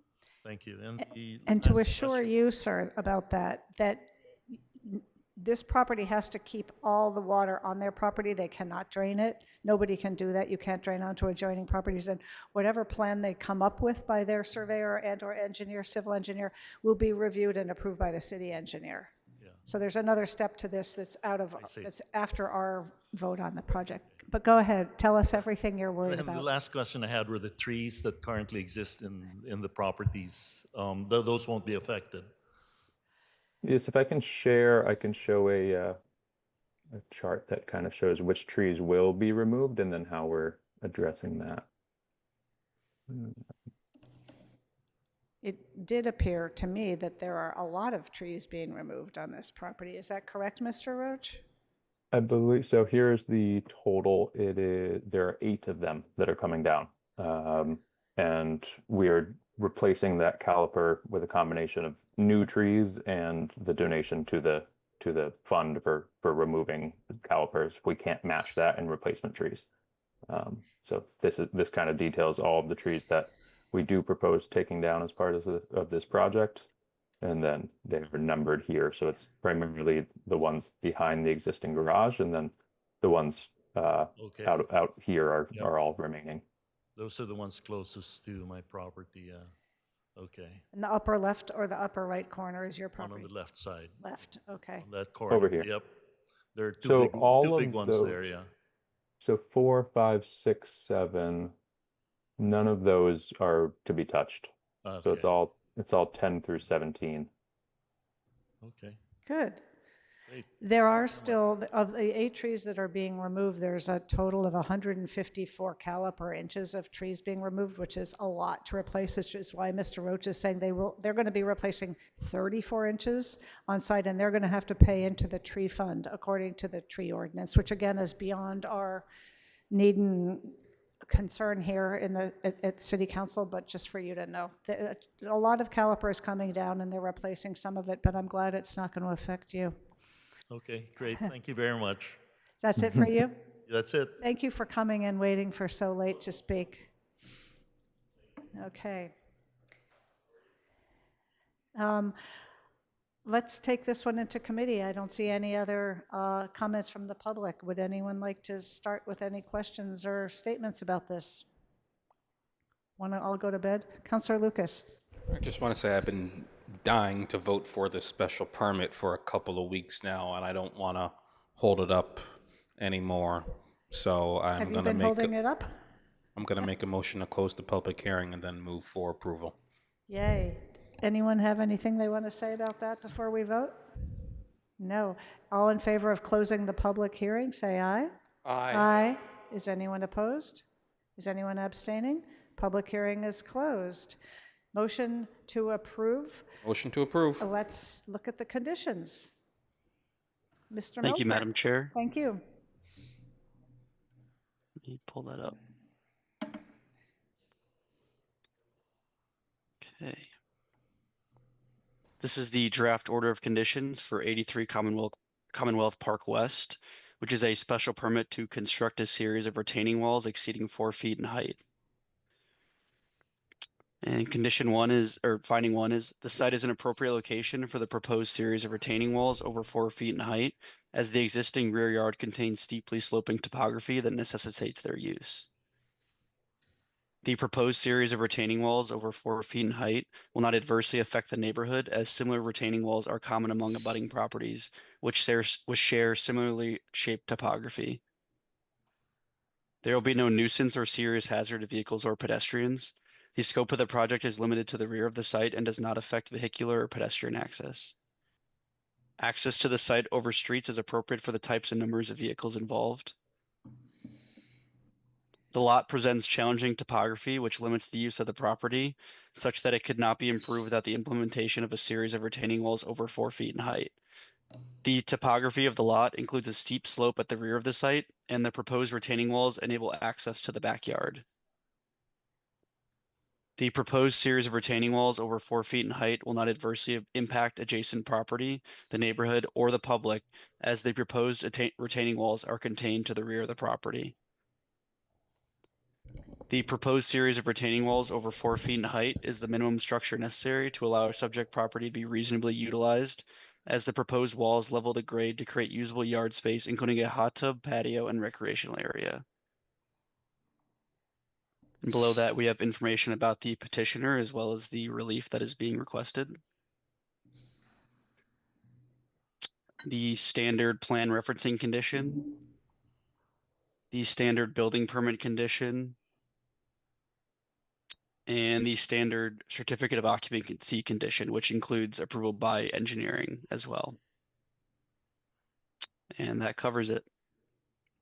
Thank you, Mr. Milcher. We're going to take a vote. Mr. Bucher. Counselor Block. Aye. Counselor Farrell. Counselor Golden. Counselor Irish. Aye. Counselor Leary. Aye. Counselor Lucas. Aye. Counselor Roach. Aye. And Counselor Kelly. Aye. Motion passes 8-0. Yay, good night, everyone. We're adjourned.